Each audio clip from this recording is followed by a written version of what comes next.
My stepmother pointed a manicured finger toward the freezing aspen woods and told me to sleep outside. She expected me to beg, but I just grabbed my bag and walked into the snow. She thought she was exiling me to a rotting cabin, but I knew a secret that would ruin her. That shack was not empty. The grandmother she claimed was senile was waiting for me inside, wide awake and ready for war. My name is Riley Fullerton, and I am 27 years old. But tonight, I felt like a helpless child being discarded by the people who were supposed to protect her. The heater in my sedan was blasting at full strength, yet I could not stop shivering. My knuckles were white as I gripped the steering wheel, navigating the treacherous switchbacks of the private road that snaked through the Aspen Ridge estate.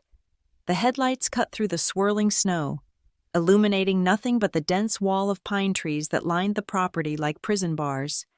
Inside my head, the voice was louder than the engine. It was sharp, polished, and laced with that distinct venom my stepmother, Elaine, reserved exclusively for me. If you do not like living in this house, go sleep outside. There is no room in this lodge for an ungrateful girl like you. It was not a suggestion, it was an eviction. I slammed the brakes, the tires skidding slightly on a patch of black ice before the car came to a halt at the edge of the service trail. This was as far as the pavement went. Beyond this point, the property devolved into the wilder, unkempt edge of the forest where the old cabin stood. I killed the engine. The silence that rushed in was immediate and suffocating, broken only by the ticking of the cooling metal and the wind howling against the glass. My mind flashed back to 20 minutes ago. The memory was a jagged, chaotic blur of noise and humiliation. It was supposed to be Thanksgiving. The lodge was filled with the smell of roasting turkey and sage stuffing, the air warm and heavy with expensive perfume and the chatter of distant relatives. Then came the crash, the shouting. It was a sensory overload of accusations. I remembered the way the crystal wine glass looked when Elaine slammed it down. I remembered the heat rising in my cheeks. There were too many voices overlapping, weaving a net of confusion around me, making me feel like I was the one losing my mind. You are unstable. Riley, why do you always ruin everything? Just go, get out of my sight. I pushed the door open and stepped out into the biting Colorado night. The cold hit me like a physical blow, slapping my cheeks and instantly freezing the moisture in my nose. It was 5 degrees below zero, and the wind chill made it feel like 20. I grabbed my duffel bag from the passenger seat, swinging it over my shoulder.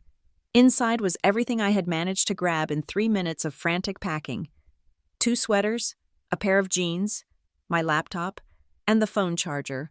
I hugged the bag against my chest, not just for warmth, but as a shield. I looked down at my boots. They were sturdy leather, good for city winters in Denver, but woefully inadequate for deep mountain snow. I took a step, and the sound was deafening in the quiet woods. Crunch. The dry, powdery snow compressed under my weight. I forced myself to turn around. Up the hill, about 200 yards away, the main lodge glowed like a beacon of warmth and wealth.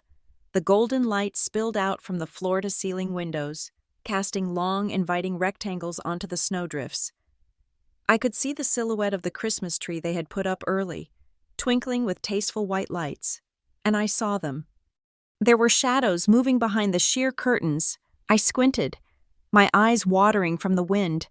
I saw the broad, slumped shoulders of my father, Thomas. He was standing by the window, looking out into the darkness, looking towards me. Maybe. But he did not move. He did not open the door. He did not come running out in his coat to tell me to come back inside, that this was ridiculous, that he would never let his daughter sleep in a freezing ruin. Next to him, smaller shadows appeared. Lily and Owen, my half-siblings. They were good kids. They loved me, and I loved them fiercely. I could imagine Owen pressing his face against the glass, asking where Riley was going. I could visualize Elaine putting a hand on his shoulder, guiding him away, telling him some lie about how I needed space or how I was having one of my episodes. No one opened the door. The rejection pierced deeper than the cold. I turned my back on the light and faced the dark tree line. I had a choice. I could get back in my car, reverse down the driveway, and drive 4 hours back to my apartment in Denver. It would be warm. It would be safe. I could be in my own bed by 3 in the morning, but as I stared at the black void of the woods, a stubborn, hot coal of anger ignited in my gut. If I went back to Denver, Elaine won. If I left, it would prove her narrative right. She would tell everyone that Riley threw a tantrum and ran away. She would paint me as the unstable, flighty stepdaughter who abandoned her family on a holiday. By the time I woke up tomorrow, she would have spun a story so convincing that even I would start to question my own memory. No, I thought, gripping the strap of my bag until my fingers ached. I am not running. She told me to sleep outside. Fine, I will sleep outside. I began to trudge toward the cabin. The structure was known in the family simply as the shack, or the old cabin. It sat on the very edge of the property line, a remnant of the original homestead from 70 years ago. Throughout my childhood, it had been the subject of grim warnings. Elaine hated it. She called it an eyesore, a health hazard, a breeding ground for hantavirus and black mold. Do not go near the cabin. Riley, the floorboards are rotten. You will fall through. It is full of rats, big ones. The roof is collapsing. It is not safe. For the last 10 years, Elaine had insisted that it was abandoned, merely waiting for the city permits to be demolished. It was the place where we stored nothing, because it was too damp even for old furniture. It was a dead zone. The snow was deeper here, reaching halfway up my calves. My breathing came in short, sharp gasps, puffing out in white clouds that were instantly snatched away by the wind. The trees were taller here, blocking out the moonlight, casting long skeletal shadows that seemed to reach for my ankles. Fear began to prickle at the back of my neck. I was a city girl now. I was used to streetlights and the comforting hum of traffic. Out here, the silence was predatory. Every snap of a twig sounded like a footstep. I remembered stories of bears waking up early, or mountain lions that stalked the perimeter of the estate. But more than animals, I feared the isolation. I was walking into a tomb. As the silhouette of the cabin emerged from the darkness, I braced myself for the sight of a ruin. I expected a caved-in roof. I expected windows boarded up with rotting plywood. I expected the door to be hanging off its hinges, swinging in the wind like a scene from a horror movie. I stopped. I blinked, wiping the snowflakes from my eyelashes. The path ahead of me was not covered in 2 feet of virgin snow. It was shoveled. I stared at the ground, my brain struggling to process the visual data. A neat, narrow path had been cleared from the edge of the woods to the cabin porch. The snow was piled high on either side, banking up like walls. This was not the work of the wind. Someone had taken a shovel and physically cleared this walkway within the last 24 hours. I stepped onto the cleared path. The ground beneath was packed dirt and gravel, frozen solid but clear. My heart began to hammer against my ribs, a different rhythm than the cold-induced shivering. Who is out here? My mind raced through the possibilities. A squatter? It was not uncommon in these mountains for drifters to break into seasonal properties during the winter. A hunter using the land illegally? Or maybe Elaine had hired a caretaker she never told me about? No, that made no sense. She claimed this place was condemned. I looked up at the cabin itself. The roof was intact. The shingles looked old. Yes, but they were holding firm against the weight of the snow.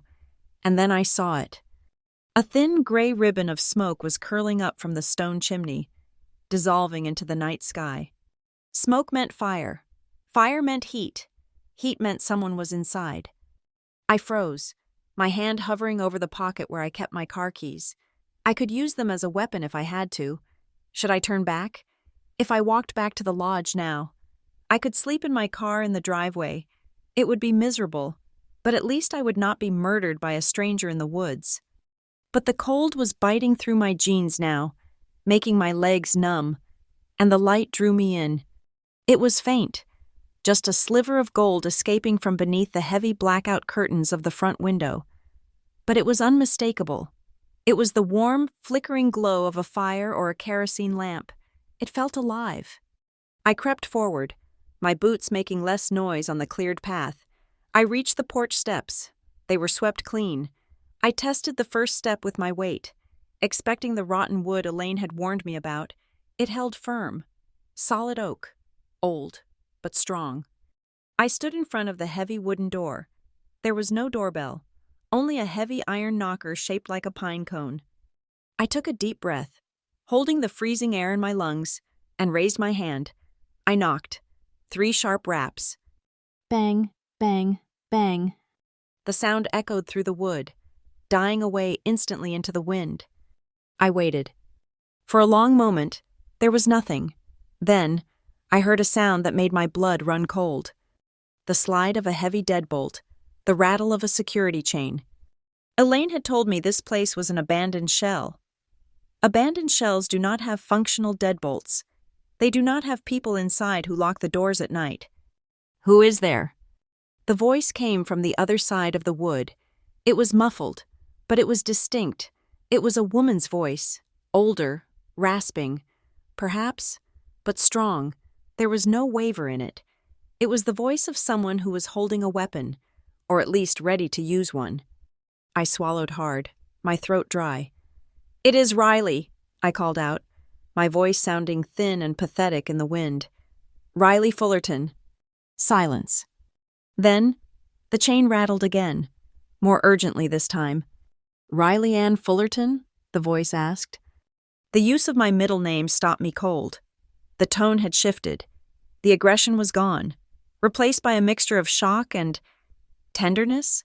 It sounded familiar, buried under layers of memory and time, a sound I had not heard in years. The door creaked open. Warmth rushed out to meet me. It smelled of cedar wood, dried sage, and peppermint tea. It smelled like safety. I squinted against the sudden light. Standing in the doorway was a figure wrapped in a thick, hand-knitted wool shawl. She was shorter than I remembered, her posture slightly stooped, but her eyes were sharp, piercing blue eyes that looked exactly like my father's. Her silver hair was braided into a long rope that fell over her shoulder. My bag slipped from my numb fingers and landed in the snow with a dull thud. "Grandma?" I whispered. It was Margaret Fullerton, my grandmother. My brain short-circuited. This was impossible. This was factually, logically impossible according to everything I had been told for the last 5 years. "But," I stammered, my teeth chattering uncontrollably now. "But you are in Wyoming? You are in the Sunrise Valley nursing home. Elaine showed me the brochure. She said you do not know anyone anymore." Margaret looked at me. Her gaze traveled from my frozen boots to my red, wind-bitten face, and finally settled on my eyes. There was no confusion in her expression. There was no dementia. There was only a profound, burning anger that softened only when she looked at me. "Get in here, child," she said, her voice crisp and commanding. She reached out a hand that was weathered but warm and steady, and grabbed my arm. "Before you catch your death." She pulled me over the threshold.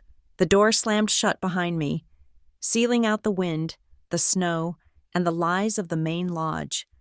I stood in the center of the cabin, shivering violently as the heat began to thaw my skin. The room was simple but immaculate.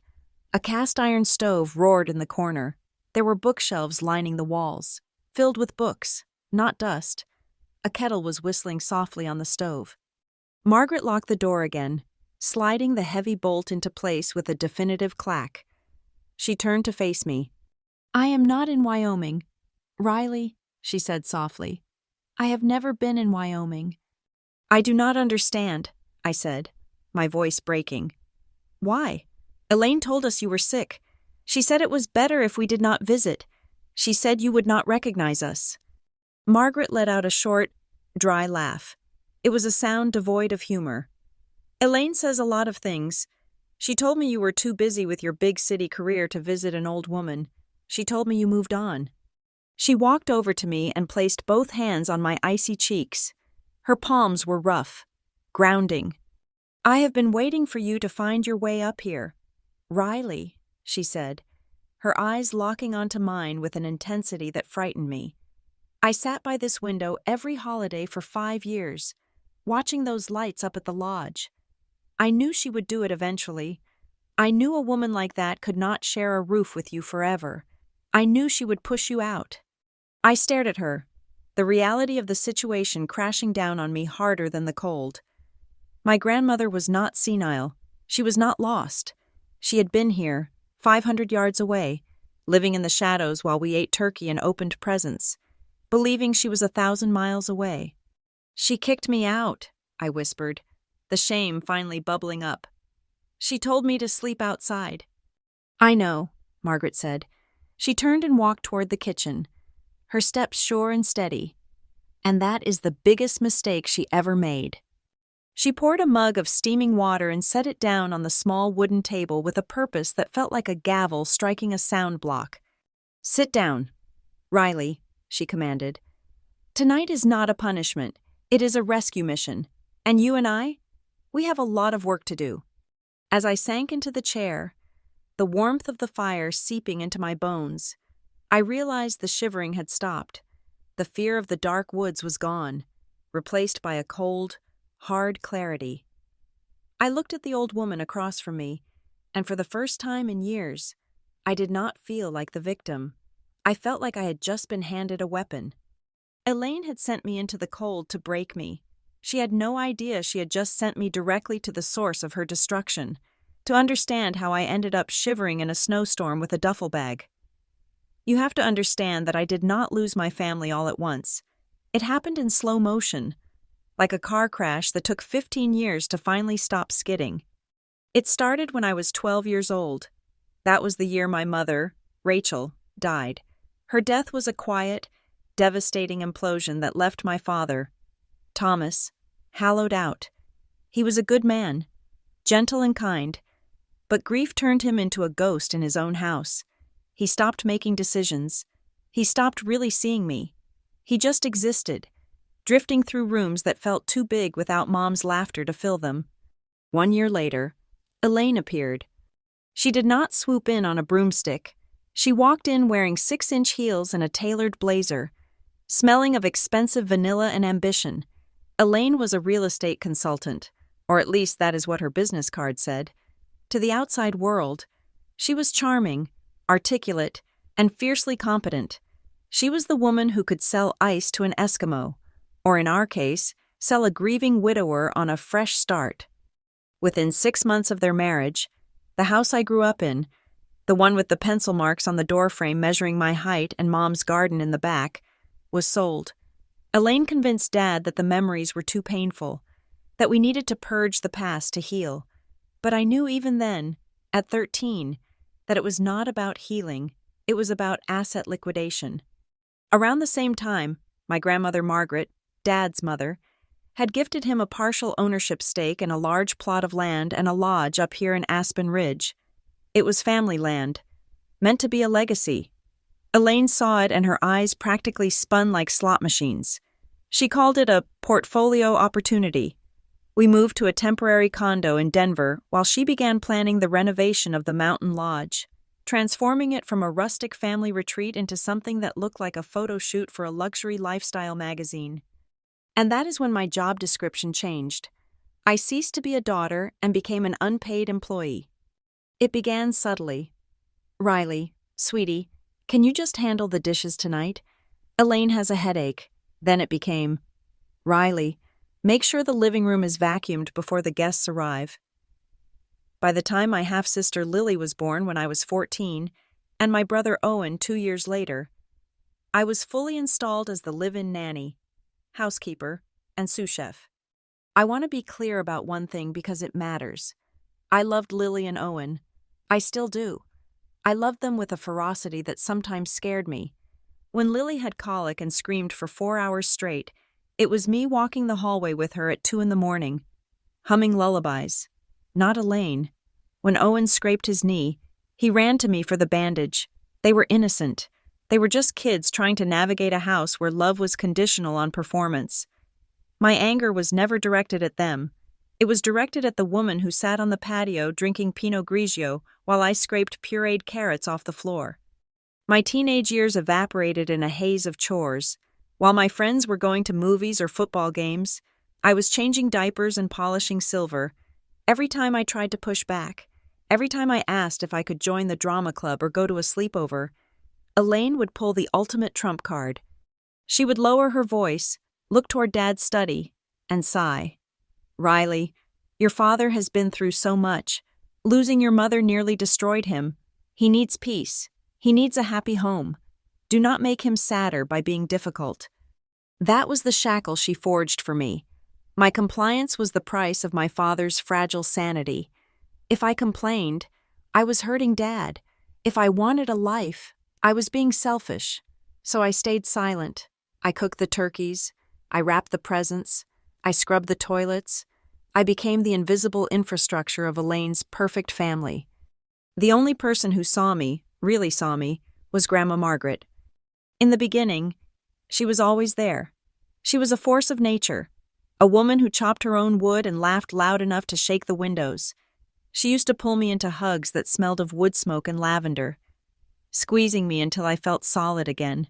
She would tell me stories about my mother, keeping Rachel's memory alive when Elaine tried to paint over it with beige walls and modern art. But slowly, Margaret began to fade from the picture. It was not a sudden disappearance. It was a calculated erasure. First, Elaine stopped inviting her to the smaller dinners. "Oh, Margaret gets so tired in the evenings," Elaine would say. Then, "Grandma stopped coming to the lodge for weekends." "The drive is too much for her hips," Elaine claimed. Then came the whispers about her mind. I remember the summer I was 18. I was in the kitchen, prepping hors d'oeuvres for one of Elaine's networking parties, when I heard her talking to a neighbor. "It is tragic, really," Elaine said, her voice dripping with faux sympathy. "Margaret is just not herself anymore. The dementia is aggressive. She gets violent. She forgets who we are. We have to keep her isolated for her own dignity." I dropped a tray of bruschetta. I ran out and told Elaine she was lying, that Grandma was fine. Elaine just looked at me with pity and told Dad, "See? Riley is in denial. It is so hard for her to accept reality." The last time I saw Grandma Margaret, before tonight, was 5 years ago. I had driven up to the property to drop off supplies. She was sitting on the porch of the main lodge, looking out at the mountains. She looked frail. Yes, but her eyes were sharp. When I went to say goodbye, she grabbed my wrist. Her grip was surprisingly strong. She pulled me down close to her face. "Do not let them erase you. Riley," she had whispered, her voice fierce and urgent. "Do not let anyone make you small in your own house." 2 weeks later, I came home from college for the weekend to find her room empty. Elaine sat me down at the kitchen table, a somber look on her face that did not quite reach her eyes. "We had to make a hard decision," she said. "Margaret's condition deteriorated. She became a danger to herself. We found a wonderful facility for her, the Sunrise Valley Care Center." "Where is that?" I had asked, panic rising in my chest. "Wyoming," Elaine said. "It is the best in the region for memory care. Specialized treatment. It is expensive, but your father and I want the best for her." I demanded to visit. Elaine shook her head. "The doctors say no visitors for the first 6 months. It disrupts the acclimation process. She does not know you, Riley. Seeing you would only confuse and upset her. Do you want to hurt her?" There it was again, the guilt weapon. She showed me a photo on her phone to prove Grandma was safe. It was blurry, taken from a distance. It showed an old woman with silver hair sitting in a wheelchair by a window, her back to the camera. "See?" Elaine said. "She is peaceful." I accepted it. God help me. I accepted it. I was 22, exhausted, working 2 jobs to pay for the tuition that Elaine said they could not fully cover right now due to liquidity issues, and I just did not have the fight left in me. I let them take my grandmother away because I believed the lie. Fast forward to now. I am 27 years old. I live in Denver. I am a project coordinator at Brightwave Digital, a marketing firm. I have my own apartment. I pay my own bills. I have a 401k and health insurance. In the real world, I am a competent professional. I manage timelines. I wrangle clients. I solve problems. But the moment I cross the threshold of the Aspen Ridge Lodge, I revert. Elaine does not see a project coordinator. She sees a servant. Every holiday is the same. I drive up after a 40-hour work week, hoping to relax, hoping to just be a daughter, but within 5 minutes of arrival, the apron is thrust into my hands. Riley, thank goodness you are here. The caterers are short-staffed. Grab a tray. Riley, the guest bathroom on the second floor is a mess. Deal with it. Riley, take the kids skiing so Thomas and I can entertain the investors. On paper, I am the eldest daughter of the Fullerton family. In practice, I am the staff member who does not get a paycheck. I am the one who stays up until 2 a.m. scrubbing the roasting pans while Elaine sleeps in her 600 thread count sheets. I am the one sleeping on the pull-out couch in the den because the guest rooms are reserved for people who matter. Tonight was supposed to be the breaking point, but I did not know it would end with me in the snow. I thought I could just endure it one more time. I thought if I just kept my head down, kept washing the dishes, kept smiling when the relatives asked why I was still single, I could survive another Thanksgiving. But the resentment had been building, layer upon layer, like sediment hardening into stone. I looked at my father, laughing at a joke Elaine made, looking healthy and prosperous, and I realized he had not asked me a single question about my life since I arrived. I looked at Elaine, holding court in the living room, taking credit for the glaze on the ham that I had spent 3 hours making. I was a ghost in the lodge, haunting the hallways, useful only for my labor. And then came the argument. Then came the explosion. Then came the sentence, "Go sleep outside." So I did. I sat there in the warm cabin, watching Grandma Margaret pour tea. And the irony washed over me. Elaine had spent 15 years trying to turn me into a servant. She had spent 5 years trying to erase Margaret from existence. She thought she had discarded us both, the ungrateful stepdaughter and the senile old woman. She had no idea that by throwing us together, she had not created a tragedy, she had created a team. Margaret placed a mug of tea in front of me. "Drink," she said. "Then we talk. You have been sleepwalking for a long time. Riley, it is time to wake up." I wrapped my hands around the hot ceramic. The heat stung my frozen palms. But it felt good. It felt real. For the first time in 15 years, I was exactly where I was supposed to be. To understand why I was trembling in that cabin with my grandmother, you have to understand what was actually at stake. This was never just about a blended family not getting along. It was not about a stepmother who simply did not like her stepdaughter. It was about real estate. High value, prime Colorado real estate. The Aspen Ridge property was not just a vacation home. It was 40 acres of untouched alpine wilderness bordering the national forest. It had a natural spring, a dense pine forest, and a view of the peaks that millionaires in Aspen proper would pay a fortune to secure. The lodge my father and Elaine built was impressive, sure, but the land itself was the gold mine, and Elaine knew it. She was a shark in a silk blouse, and she could smell equity from a mile away. The suspicion started about 6 months before the night I was kicked out. I had come up for a weekend in late July, ostensibly to visit the family, but in reality, to help prep the lodge for the summer influx of guests. I was in the kitchen, organizing the pantry, when I heard Elaine's voice drifting down the hallway from the home office. The door was ajar. She was on the phone, her tone low and urgent, the voice she used when she was closing a deal, not the syrupy sweet voice she used for social pleasantries. "Look, the appraisal is conservative," she was saying. "If we rezone the North Quadrant, we are looking at a completely different valuation. We are talking about unlocking the asset's true potential." I paused, a can of organic crushed tomatoes in my hand. The North Quadrant. That was the area where the old cabin stood. That was the dense woods. "No, the old structure is a tear-down," Elaine continued, and my stomach tightened. "It is a non-issue. We can have the demolition permits expedited. The vision is boutique. Summit Crest retreats. Think eco-luxury pods. Glamping but high-end. 5,000 a night type of clientele. Yes, yes, Thomas is on board. He understands the legacy we are building." Legacy. That word tasted like ash in my mouth. She hung up. I quickly busied myself with the shelves, my heart hammering against my ribs. A few minutes later, Elaine walked into the kitchen. Looking polished and serene in her cashmere sweater, she smiled at me, that tight, practiced smile that never reached her eyes. "Oh, Riley, thank you for handling the pantry," she said. "By the way, when you are done, could you wipe down the baseboards in the great room? They are looking a bit dusty." I nodded, biting my tongue. Later that afternoon, when Elaine was out on the terrace entertaining a local councilman, I slipped into the office. My heart was racing. I felt like a criminal in my own father's house. I went to the desk. It was cluttered with architectural digests and fabric swatches, but under a stack of invoices, I found it.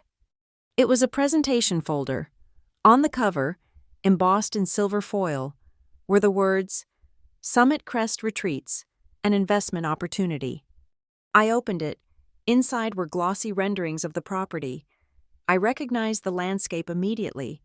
The slope of the hill, the way the creek cut through the rocks, but the woods were gone. The old cabin was gone.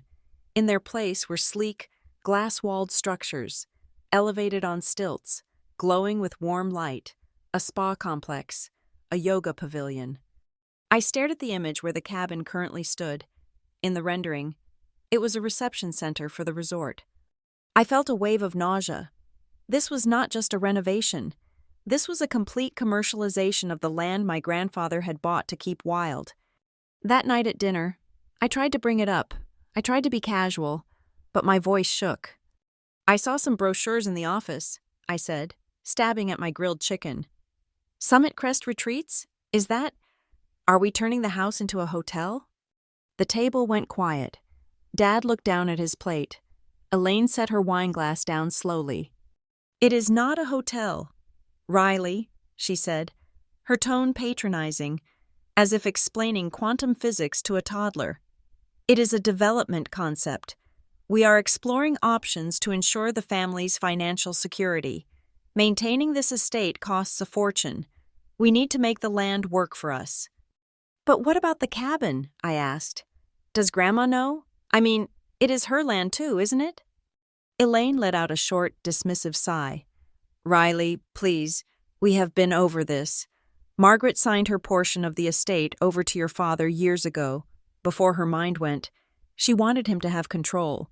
She does not have the capacity to understand complex development deals now, even if she still owned it, which she does not." "But Mom said," I started, looking at my father. "Dad, remember? Mom used to say that the cabin and the land around it were Grandma's special place, and that she put it in a trust or something. She said it would come to me one day." Dad looked up, his eyes sad and tired. He opened his mouth to speak, but Elaine cut in, her voice sharp. "Your mother, God rest her soul, was a romantic. Riley, she did not understand the legalities of estate planning, and frankly, bringing this up now, trying to guilt your father with memories of Rachel because you are jealous of our success. It is cruel. It is incredibly selfish." I shrank back. "I am not jealous. Your father has enough stress," Elaine said, closing the subject. "Do not add to it." That was the pattern. Question the money. Get accused of emotional abuse. It was gaslighting in its purest, most efficient form. I started to doubt my own memory. Maybe Mom had just been speaking metaphorically. Maybe Grandma really had signed everything away. I was just a kid when all the legal stuff supposedly happened. Who was I to question the adults? But the feeling that something was wrong refused to die. It only got worse a month later. During the 4th of July BBQ, it was a massive event. Elaine had invited half of Aspen's social register. There were caterers, but as usual, I was expected to fill in the gaps. I was wearing a simple black dress, running trays of champagne to the upper deck, sweating in the summer heat. A man I did not know, a developer from Denver, judging by his suit, stopped me near the bar. He looked me up and down, not unkindly, but with clear assumption. "Excuse me, sweetheart," he said, holding out an empty glass. "Could you get me another scotch?" and let the housekeeping manager know that the towels in the guest suite need refreshing. I froze. He thought I was staff. I opened my mouth to correct him, to say, "Actually, I am Thomas Fullerton's daughter," but before I could speak, I heard a laugh. Elaine was standing right behind us. She had heard everything. "Oh, she is on it, Bob," Elaine chirped, flashing a dazzling smile. She put a hand on my shoulder, her nails digging in slightly. "Riley is wonderful. We do not know what we would do without her help around here." She did not correct him. She did not say, "This is my stepdaughter." She let him believe I was the help. I looked at my father, who was standing 5 feet away. He was swirling his drink, looking at the mountains. He had heard it too. He had to have heard it. But he did nothing. He just offered a weak, strained smile and turned away. I went to the kitchen to get the scotch. My hands were shaking so badly I spilled half of it on the counter. Later that evening, I was hiding in the pantry, trying to compose myself, when my Aunt Linda, Dad's sister, came in looking for more napkins. She stopped when she saw me wiping my eyes. "Oh, honey," she said, her face softening into a look of profound pity.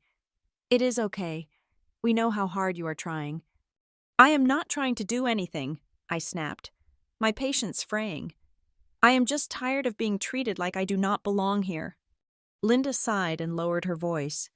"Riley, look, we all know. We know about your struggles. Elaine tells us how hard it is for you, the mood swings, the inability to hold down a steady path. She says you are still very traumatized by your mother's death, that you get confused. We just want you to know we support you, even when you are having a bad day." I stared at her. "What?" "You do not have to pretend with family." She patted my arm. "Elaine says you have been very unstable lately. That is why you are not involved in the new business plans. She is trying to protect you from the stress. It is very noble of her, really, taking on that burden so your dad does not have to worry." The room spun. It wasn't just that Elaine treated me like a servant. She was actively campaigning against my sanity. She was planting seeds in the minds of everyone we knew that I was mentally fragile. Unstable, a liability. It was a preemptive strike.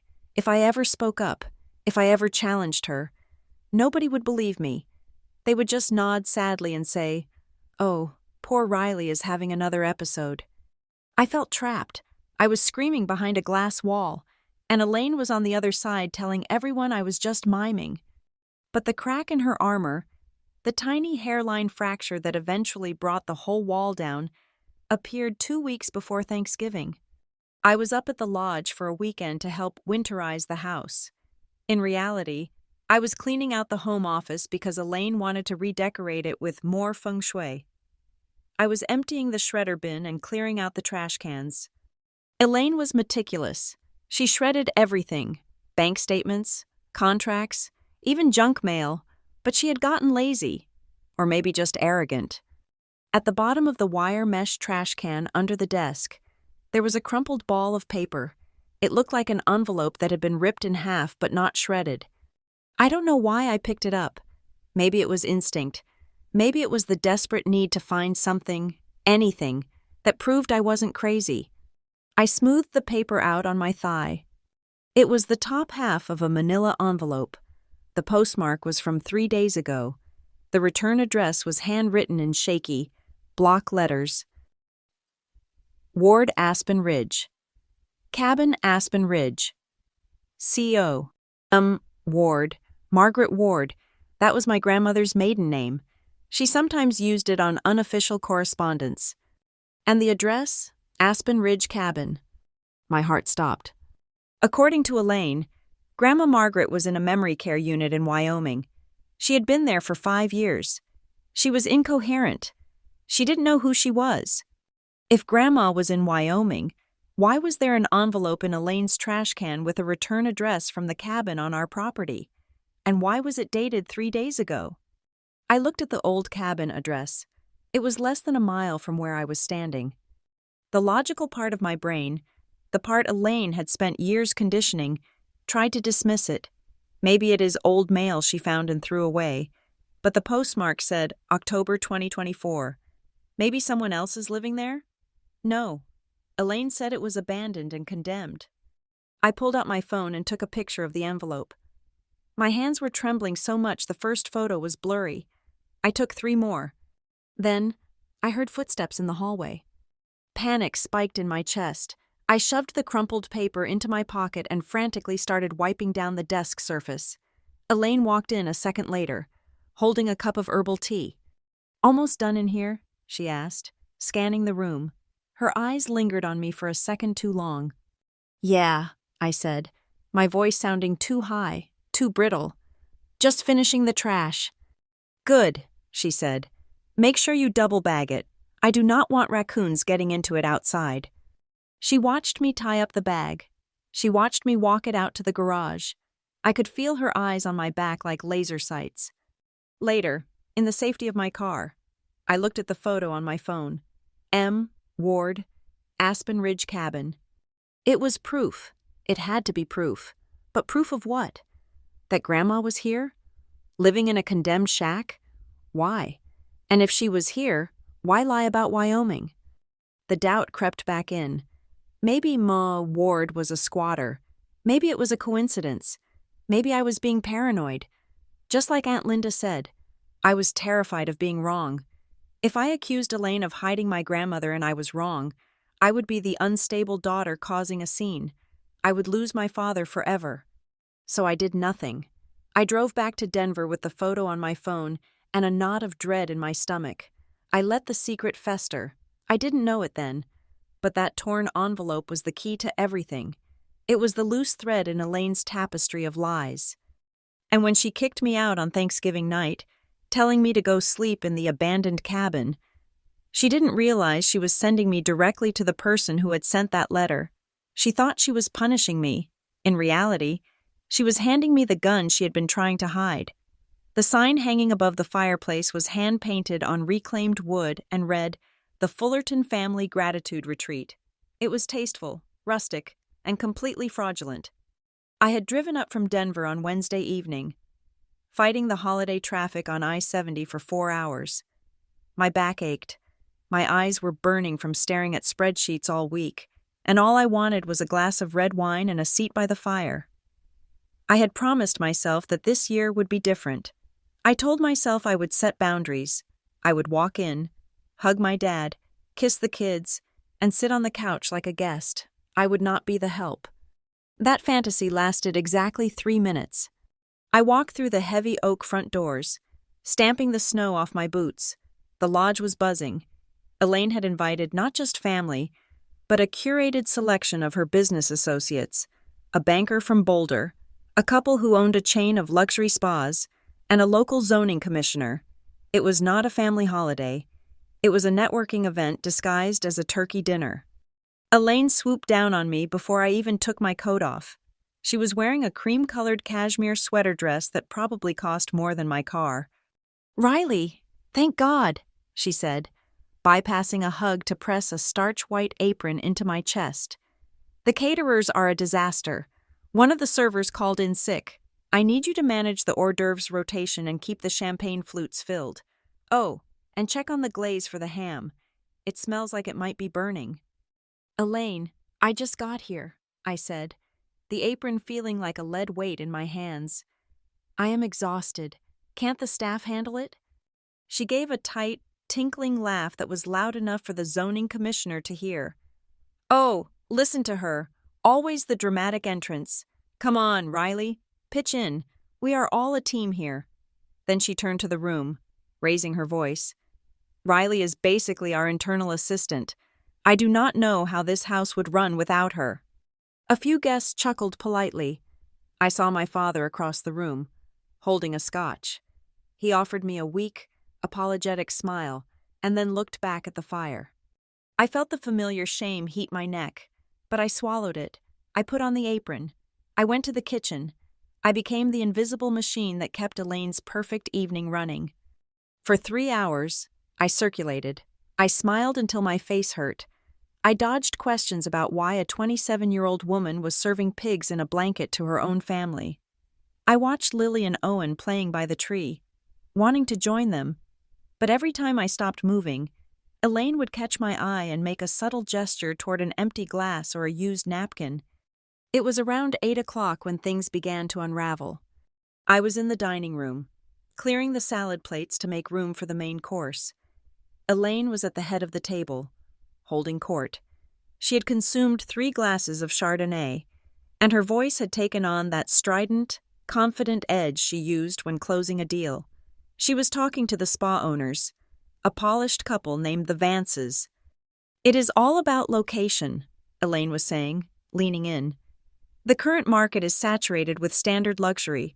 People want immersive wilderness experiences. That is why Summit Crest is going to be a game changer. We are looking at breaking ground in the spring, as soon as we clear up a few minor paperwork hurdles with the county." My hand froze on a porcelain plate. Breaking ground in the spring. "That sounds ambitious," Mr. Vance said. "Permitting in Aspen Ridge is a nightmare, especially with historical structures involved." "Oh, the old cabin is a non-issue." Elaine waved her hand dismissively. "It is structurally unsound, a safety hazard. The demolition permit is practically stamped. We are just liberating the value of the land." The room seemed to tilt. She was talking about destroying Grandma Margaret's home, the place where I suspected my grandmother might actually be living, as if it were nothing more than a pile of firewood.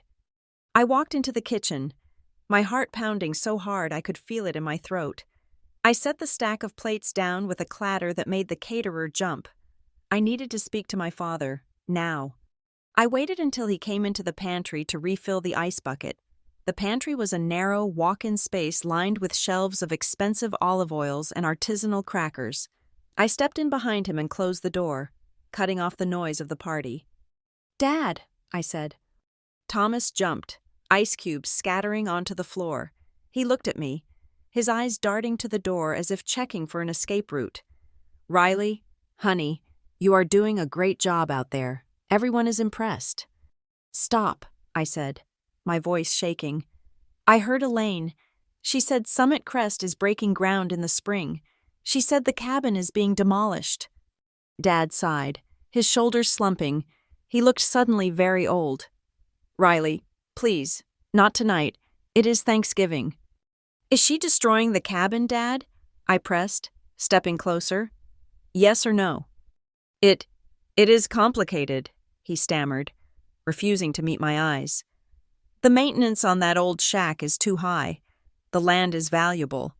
Elaine has a vision for the family's future. We have to think about your brother and sister, their college funds." "And what about Grandma?" I asked. The question hung in the small space like a grenade. "Does Grandma know you are tearing down the house she loves?" "Grandma is in Wyoming," Dad said, reciting the line like a programmed robot. "She does not know anything. She is not with us anymore. Riley, not mentally." "Are you sure?" I asked. "Are you absolutely sure she's in Wyoming?" "Of course I am sure," he snapped, a flash of defensive anger crossing his face. "Why are you doing this? Why do you always have to pick at scabs? Elaine is working herself to the bone to secure this estate, and all you do is question her." The door swung open. Elaine stood there. The noise of the party rushed in, but her eyes were cold and deadly silent. "Is there a problem here?" she asked, her gaze flicking between me and Dad. "Riley is upset about the cabin," Dad said quickly, throwing me under the bus to save himself. "I told her it is necessary." Elaine stared at me. "Riley, take the turkey out to the table. We can discuss your sentimental attachment to rotting wood later." Something inside me snapped. It was not a loud snap. It was the quiet, final sound of a bridge collapsing. I did not take the turkey. I walked past Elaine, out of the pantry, and into the middle of the great room. The guests were seated, napkins in laps, waiting for the main course. The fire was crackling. It was the picture of warmth and abundance. I stopped at the head of the table.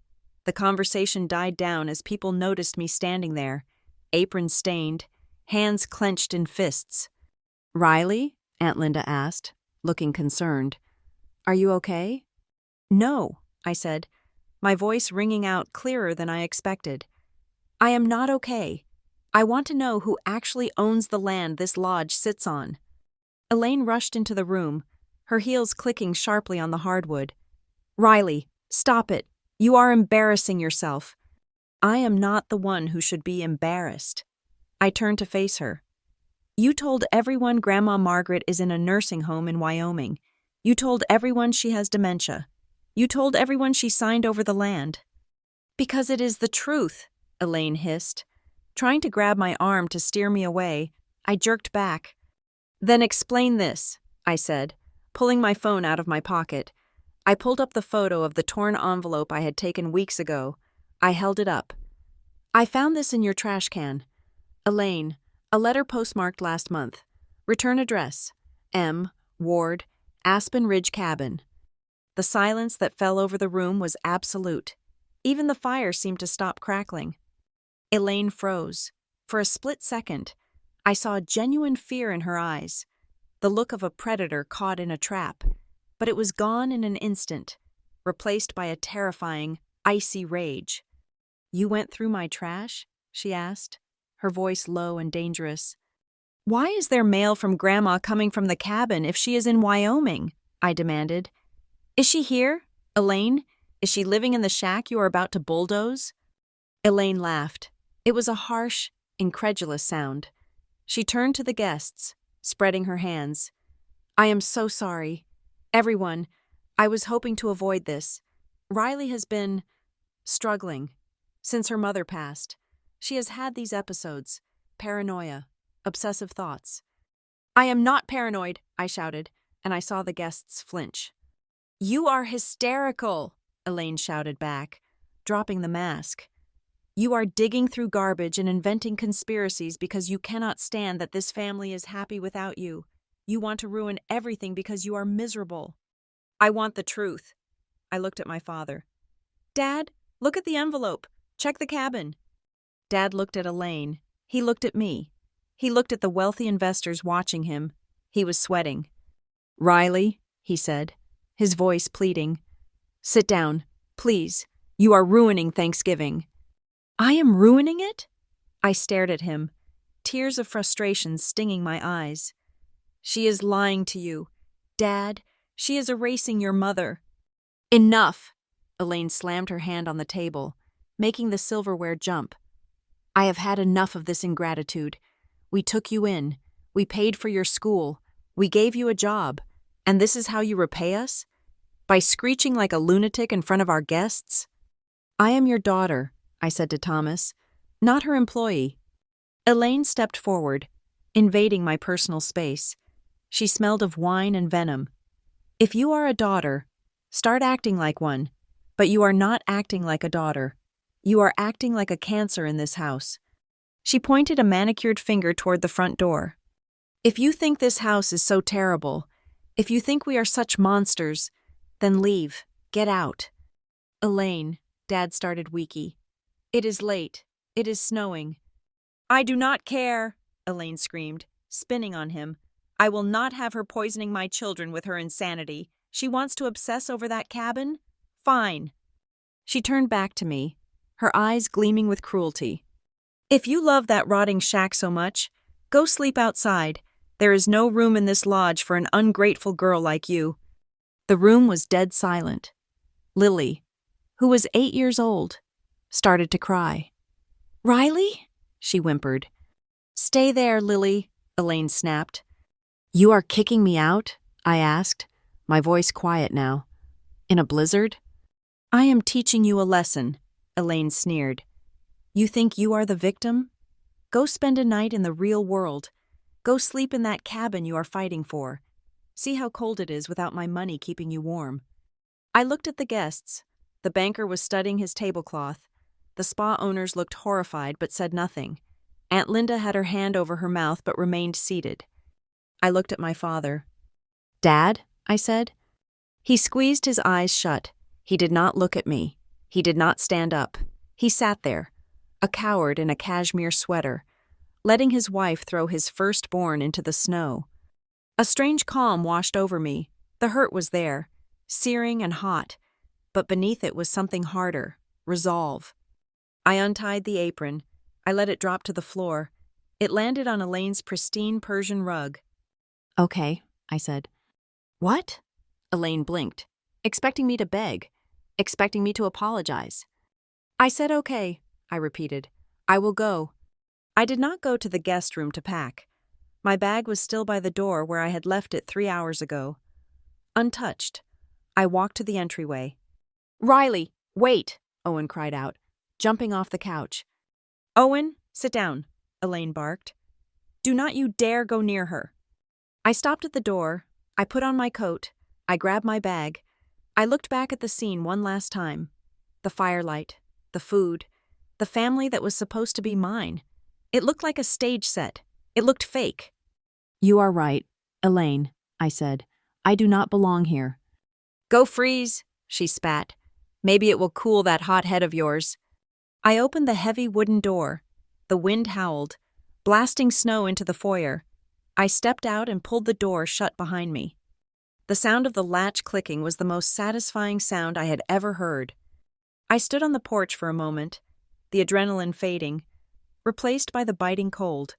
I had my car keys in my hand. I could drive away. I could go back to Denver and never speak to them again. But I looked toward the woods, toward the dark, tree line where the abandoned cabin sat. Ward.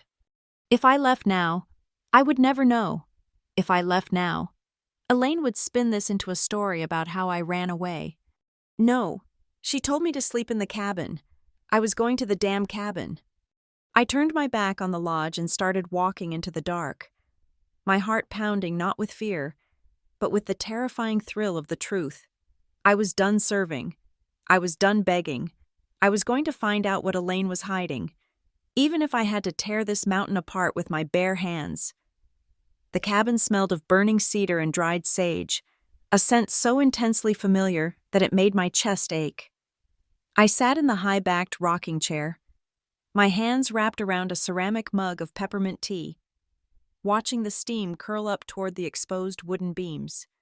Outside, the wind was screaming against the logs, a wild, furious thing that wanted to tear the roof off. But inside, the silence was heavy and protective. I looked around the room again, trying to reconcile the reality before my eyes with the horror stories Elaine had fed me for a decade. Elaine had described this place as a rotting carcass of a building. She had told me the floors were unsafe, that the roof leaked, that it was infested with hantavirus and black mold. She had painted a picture of squalor so vivid that I had been terrified to even walk near the tree line. The reality was a small, tidy fortress. The floorboards were swept clean and covered with braided rugs. The walls were lined with shelves packed with canned goods, jars of pickled vegetables, and stacks of books. A small generator hummed faintly from a back room, powering a single lamp and a small refrigerator. On the table, a stack of paperwork was organized with military precision, held down by a smooth river stone. It was not the home of a senile woman. It was the command center of a survivor. "You keep looking at the ceiling like you expect it to cave in," Grandma Margaret said. She was sitting opposite me in a matching chair, her silver braid falling over her shoulder. She looked older than I remembered. Her face was more lined, her hands a little thinner, but her eyes were the same piercing blue steel. "Elaine said it was condemned," I said, my voice still raspy from the cold. "She said the county ordered it to be demolished years ago." Margaret snorted, a sharp, derisive sound. "Elaine says whatever serves Elaine. The county inspector came out here 4 years ago. Nice young man. I gave him a slice of apple pie. He told me the foundation is solid rock. This cabin will stand for another 100 years if the snow does not bury us first." I shook my head, the confusion swirling in my brain like the storm outside. "But Wyoming, Grandma, the nursing home, I saw the brochure. I saw the photo." "Wyoming," she repeated the word with distaste. "I have never set foot in Wyoming in my life, and I certainly have not been living in a place called Sunrise Valley." "Then how?" I asked. "How did you end up here? How did she convince Dad to let you live in a shack in the woods while they live in the lodge?" Margaret's expression darkened. She leaned forward, resting her elbows on her knees. "It was gradual. Riley, That is how she works. It is never one big push. It is 1,000 little shoves. 5 years ago, right after you graduated college, Elaine told me they needed to do emergency renovations on the main lodge. She said there was asbestos in the walls of the east wing, where my room was. She said it was dangerous for my lungs. I felt a chill that had nothing to do with the temperature. Asbestos? A lie. Of course, Margaret said. But Thomas panicked. You know how he is about health. Elaine suggested I stay in the cabin for a few weeks while the crews worked. She promised they would fix it up for me, make it comfortable, a temporary adventure. She called it, like camping. And you agreed? I did not want to be a burden, she said softly, and I liked the cabin. Your grandfather and I built it. It has memories. So I moved my things out here, and then the weeks turned into months. Why didn't you come back? I tried, she said. Every time I walked up to the lodge, the doors were locked, or Elaine would meet me on the porch, telling me the dust was still bad, or that they had guests and didn't want to disturb me. Then came the winter. She stopped plowing the path to the lodge. She brought me groceries once a week, dropped them at the door, and left. She started telling me that I was getting confused, that I was forgetting things. Gaslighting, I whispered. She told Thomas I was becoming aggressive, Margaret continued. She told him I preferred the cabin, that the noise of the house upset me. And then, one day, she came here with a lawyer. She had papers. She wanted me to sign over the deed to the entire estate. She said it was for tax purposes. She said I wasn't capable of managing it anymore. Did you sign? I asked, my heart hammering.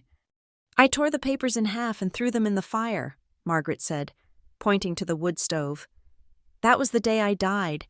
As far as Elaine was concerned, she went back to the lodge and told everyone I had been moved to a facility. It was easier for her to erase me than to fight me. But Dad, I choked out, Dad wouldn't just let you disappear. He's your son. Margaret looked at the fire, her eyes sad. Thomas is a weak man. Riley, I love him, but he is weak. He is terrified of being alone, and Elaine holds his entire world together. She told him I was in Wyoming, getting the best care money could buy. She probably showed him fake bills, fake reports. He believed what he wanted to believe because the truth, that his mother was living like a hermit 300 yards away, was too painful to face. I set my mug down, my hands shaking. The cruelty of it was staggering. It wasn't just greed. It was a systematic dismantling of a human being. I thought you didn't care, I confessed, the tears finally spilling over. I thought you forgot about me. Elaine said. She said you didn't ask for me. She said visiting would only upset you. Margaret stood up slowly. She walked over to a wooden chest at the foot of her bed. She opened it and pulled out a shoebox. She brought it back to the table and placed it in front of me. Open it, she said. I lifted the lid. Inside were stacks of envelopes, dozens of them. Some were white, some were pastel colors. I picked up the one on top. It was addressed to Riley Fullerton, Denver, Co. The stamp was canceled, but across the front, in angry red ink, were the words, "Return to sender, addressee unknown." I picked up another one, refused. And another, wrong address. I wrote to you every month, Margaret said, her voice trembling slightly. Birthday cards, Christmas cards, letters just asking how your job was. I gave them to the mailman when he came up the service road, or I hiked down to the mailbox on the main road when the snow wasn't too deep. They all came back. I opened one of the envelopes. It was a birthday card from 2 years ago. Inside was a $20 bill and a note in Grandma's shaky cursive. Happy 25th. My brave girl. I hope you are eating enough. I miss our talks. Love, Grandma. I sobbed, a raw, guttural sound that seemed to tear my throat. She intercepted them. I realized. She must have told the post office to filter the mail, or she caught them before they went out. And she told me you never wrote back. Margaret said, she told me you were too busy with your big city life to care about an old woman in the woods. She said, Riley has moved on.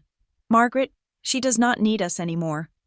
We sat there for a long time, the silence filled only by the crackling fire and the sound of two hearts breaking and mending at the same time.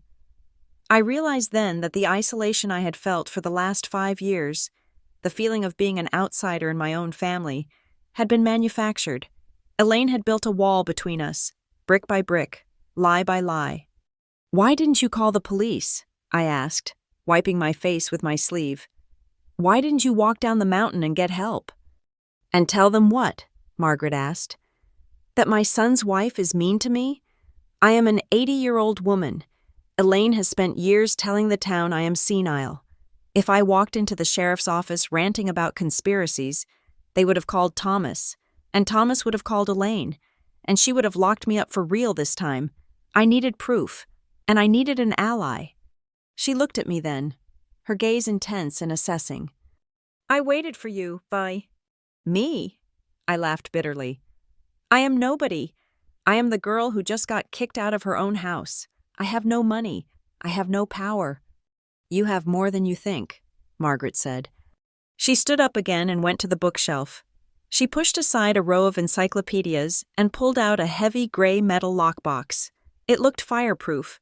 She set it on the table with a heavy thud. She pulled a key from a chain around her neck and unlocked it. "Elaine thinks this is about money," Margaret said, flipping through a folder of yellowed documents. "She thinks if she gets rid of the cabin, she can build her resort and make millions. She thinks she owns the land because she bullies Thomas." She pulled out a document. It was old, the paper thick and textured. It had a gold seal at the bottom. "This," she said, sliding it across the table to me, "is the original land grant and the deed for the 40 acres surrounding this cabin. Your grandfather bought this separate from the main lodge parcel." I looked at the document. It was full of legal jargon, but the names were clear. Property of Margaret Ward Fullerton and Rachel Fullerton. "My mother?" "When your mother married Thomas, I added her to the deed." Margaret explained. "We wanted to ensure that no matter what happened, she would always have a place of her own, a sanctuary.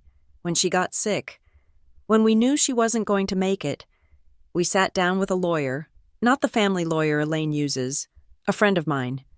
She pulled out a second document. It was a trust agreement, dated 6 months before my mother died. "Read the beneficiary clause," Margaret commanded. I squinted at the typewritten text. "Upon the death of Rachel Fullerton, her interest in the property known as the Northwoods Cabin and surrounding 40 acres shall be held in trust for her direct descendants. Control of said trust shall transfer to her eldest child, Riley Ann Fullerton, upon her 25th birthday." I read it twice, then 3 times. "I own this?" I whispered. "We own it," Margaret corrected. 50-50, you and me. Thomas has no claim to this land. Elaine has no claim. This cabin, the woods behind it, the access road, it belongs to us." "But Elaine is selling it," I said, my mind racing. I heard her. "She is talking to investors. She has blueprints, Summit Crest retreats." "She is selling air," Margaret said, a grim smile touching her lips. "She is selling land she does not own. She assumes that because I am senile and you are submissive, she can forge a signature or claim adverse possession. She assumes we will never check the paperwork." "Does she know about this trust?" "She knows it exists," Margaret said, "but she thinks the original was lost. She thinks I forgot where I put it. She has spent years trying to get me to sign a new quitclaim deed to override it. That is why she keeps me here. That is why she hasn't bulldozed the cabin yet. She can't get the permits without a clean title, and she can't get a clean title without my signature." I looked at the papers. The legal weight of them was staggering. For years, Elaine had treated me like a guest in her home, like a parasite she couldn't quite shake off. She had made me feel small, poor, and dependent. But according to this piece of paper, I was the landlord. "Why didn't you tell me sooner?" I asked. "I turned 25 2 years ago.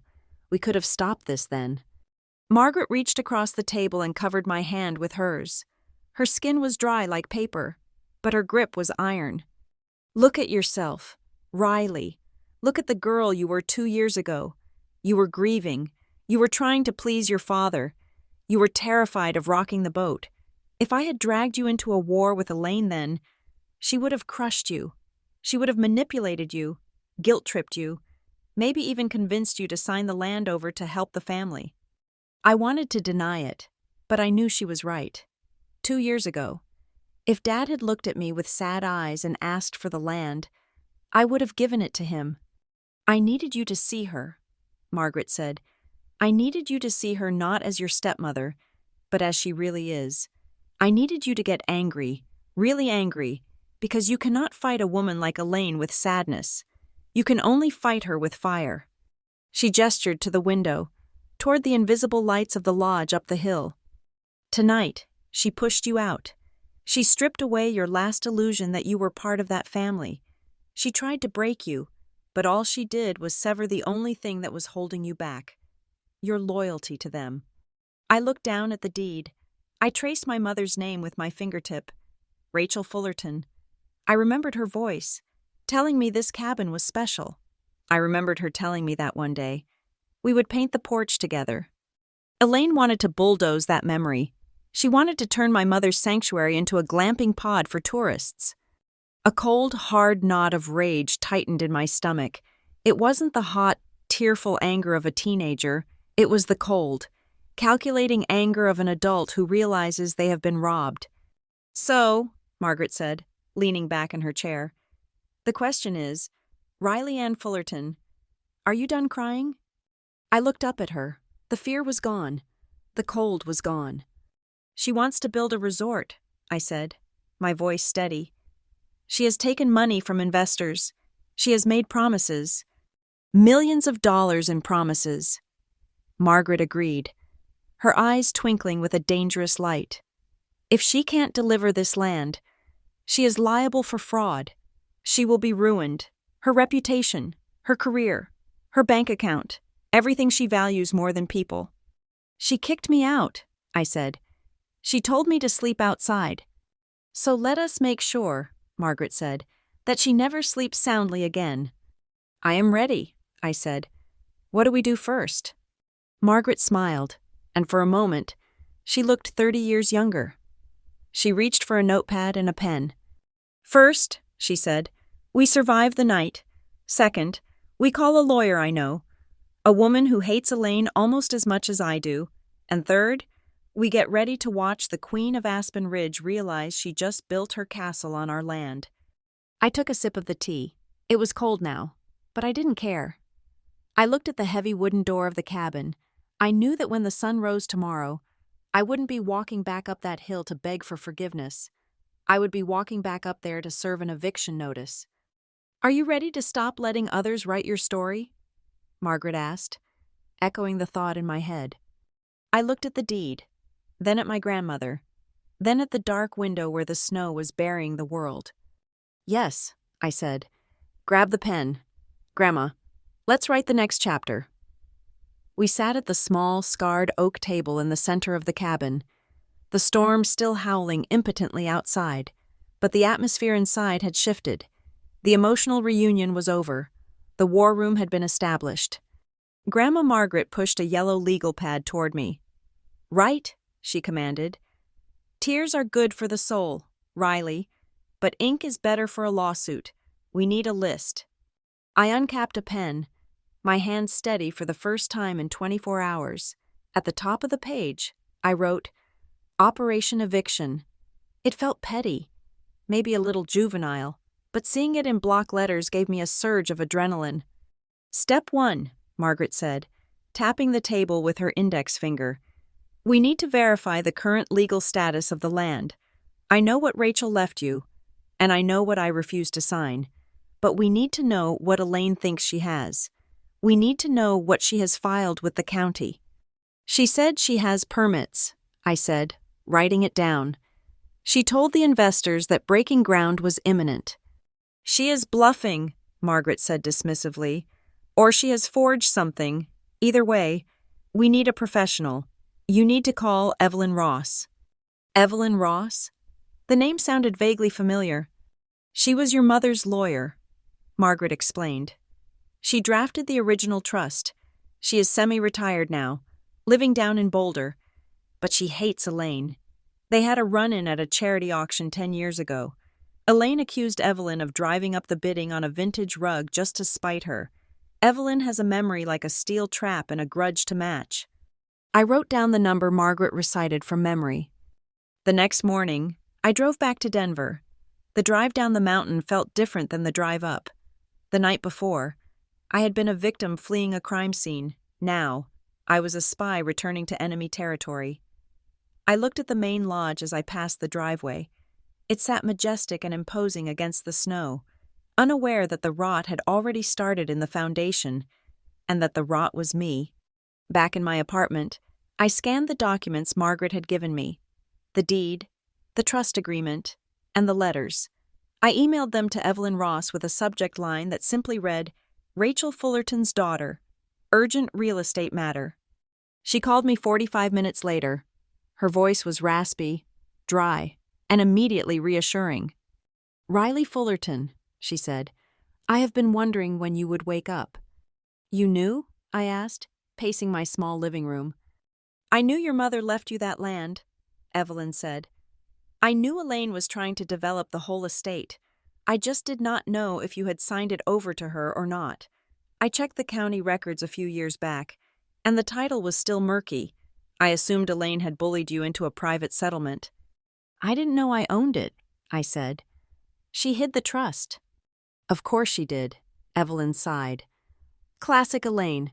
Listen to me. Riley, I am looking at the scans you sent. If this original deed is authentic, and it certainly looks like it is, then any development permit Elaine has applied for is invalid without your signature.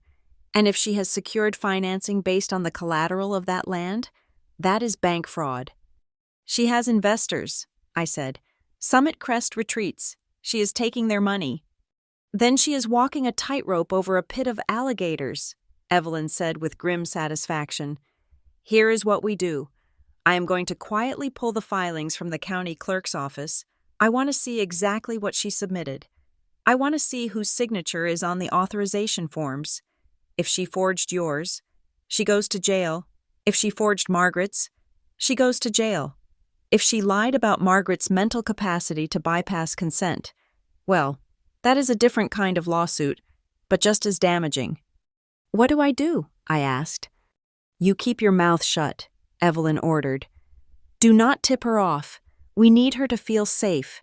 We need her to think she has won. When people think they have won, they get sloppy, they brag, they admit things they shouldn't. Can you do that?" "I can do that," I said. I went back to work at Brightwave Digital the next day, but it felt like I was wearing a costume. I sat in budget meetings about social media ad spend, nodding at the appropriate times, while my mind was calculating acreage and interest rates. I found myself retreating to the handicap stall in the women's restroom 3 times a day to check my email. It was a habit I had developed years ago, hiding in bathrooms to escape Elaine's criticism, hiding to cry, hiding to breathe. But this time, I wasn't hiding to escape. I was hiding to plot. I scrutinized my own finances. If this turned into a protracted legal battle, Evelyn said she would defer her fees, but there would still be court costs, filing fees, and the potential need for independent surveyors. I looked at my bank account. It was healthy, but not fight a multi-million-dollar developer healthy. I canceled my subscription services. I stopped buying the $6 latte on my way to work. I started packing peanut butter sandwiches for lunch. I put a freeze on my credit card. Every dollar I saved felt like a bullet I was stockpiling. I prepared myself for the possibility that Elaine might try to get me fired if she had contacts at my firm. I needed a war chest. By Friday, Evelyn had emailed me a summary of what she found at the county office. "It is messy," she wrote. "There are building permits pending approval. Contingent on a clear title search, which seems to have been waived due to an affidavit of sole ownership filed by Thomas Fullerton.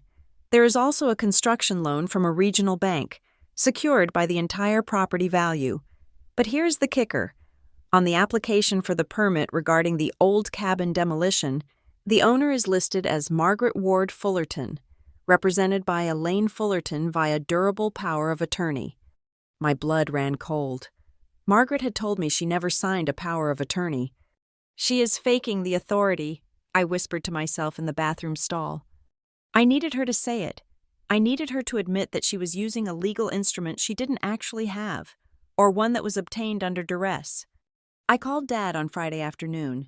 I made my voice sound small and contrite. Dad, I said, I have been thinking about Thanksgiving. Riley, he sounded relieved, but cautious. Where are you? Are you okay? I am back in Denver. I lied. I hate that we left things like that. I hate that I made a scene. I want to come up this weekend, just for a few hours, to pick up the rest of my stuff and maybe talk. I want to apologize to Elaine. The lie tasted like bile, but it worked. Oh, honey, that would be wonderful, Dad said, his voice cracking. Elaine was very upset, but you know her. She just wants peace. Come up on Saturday. We will have lunch. I drove up on Saturday morning. Underneath my oversized flannel shirt, taped to the inside of my breast pocket, was a small digital voice recorder I had bought at an electronics store. I had tested it in the car. It could pick up a whisper from 10 feet away. The lodge was quiet when I arrived. The guests were gone.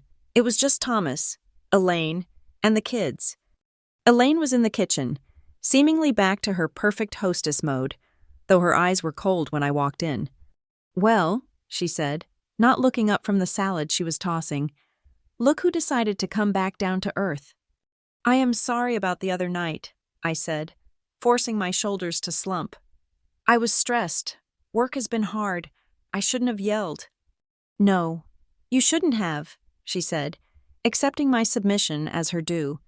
But we are a forgiving family, Riley, as long as you understand the hierarchy here. I do, I said. I guess I was just confused about the cabin. It is hard to let go of the memories. Progress requires sacrifice, Elaine recited, wiping her hands on a towel.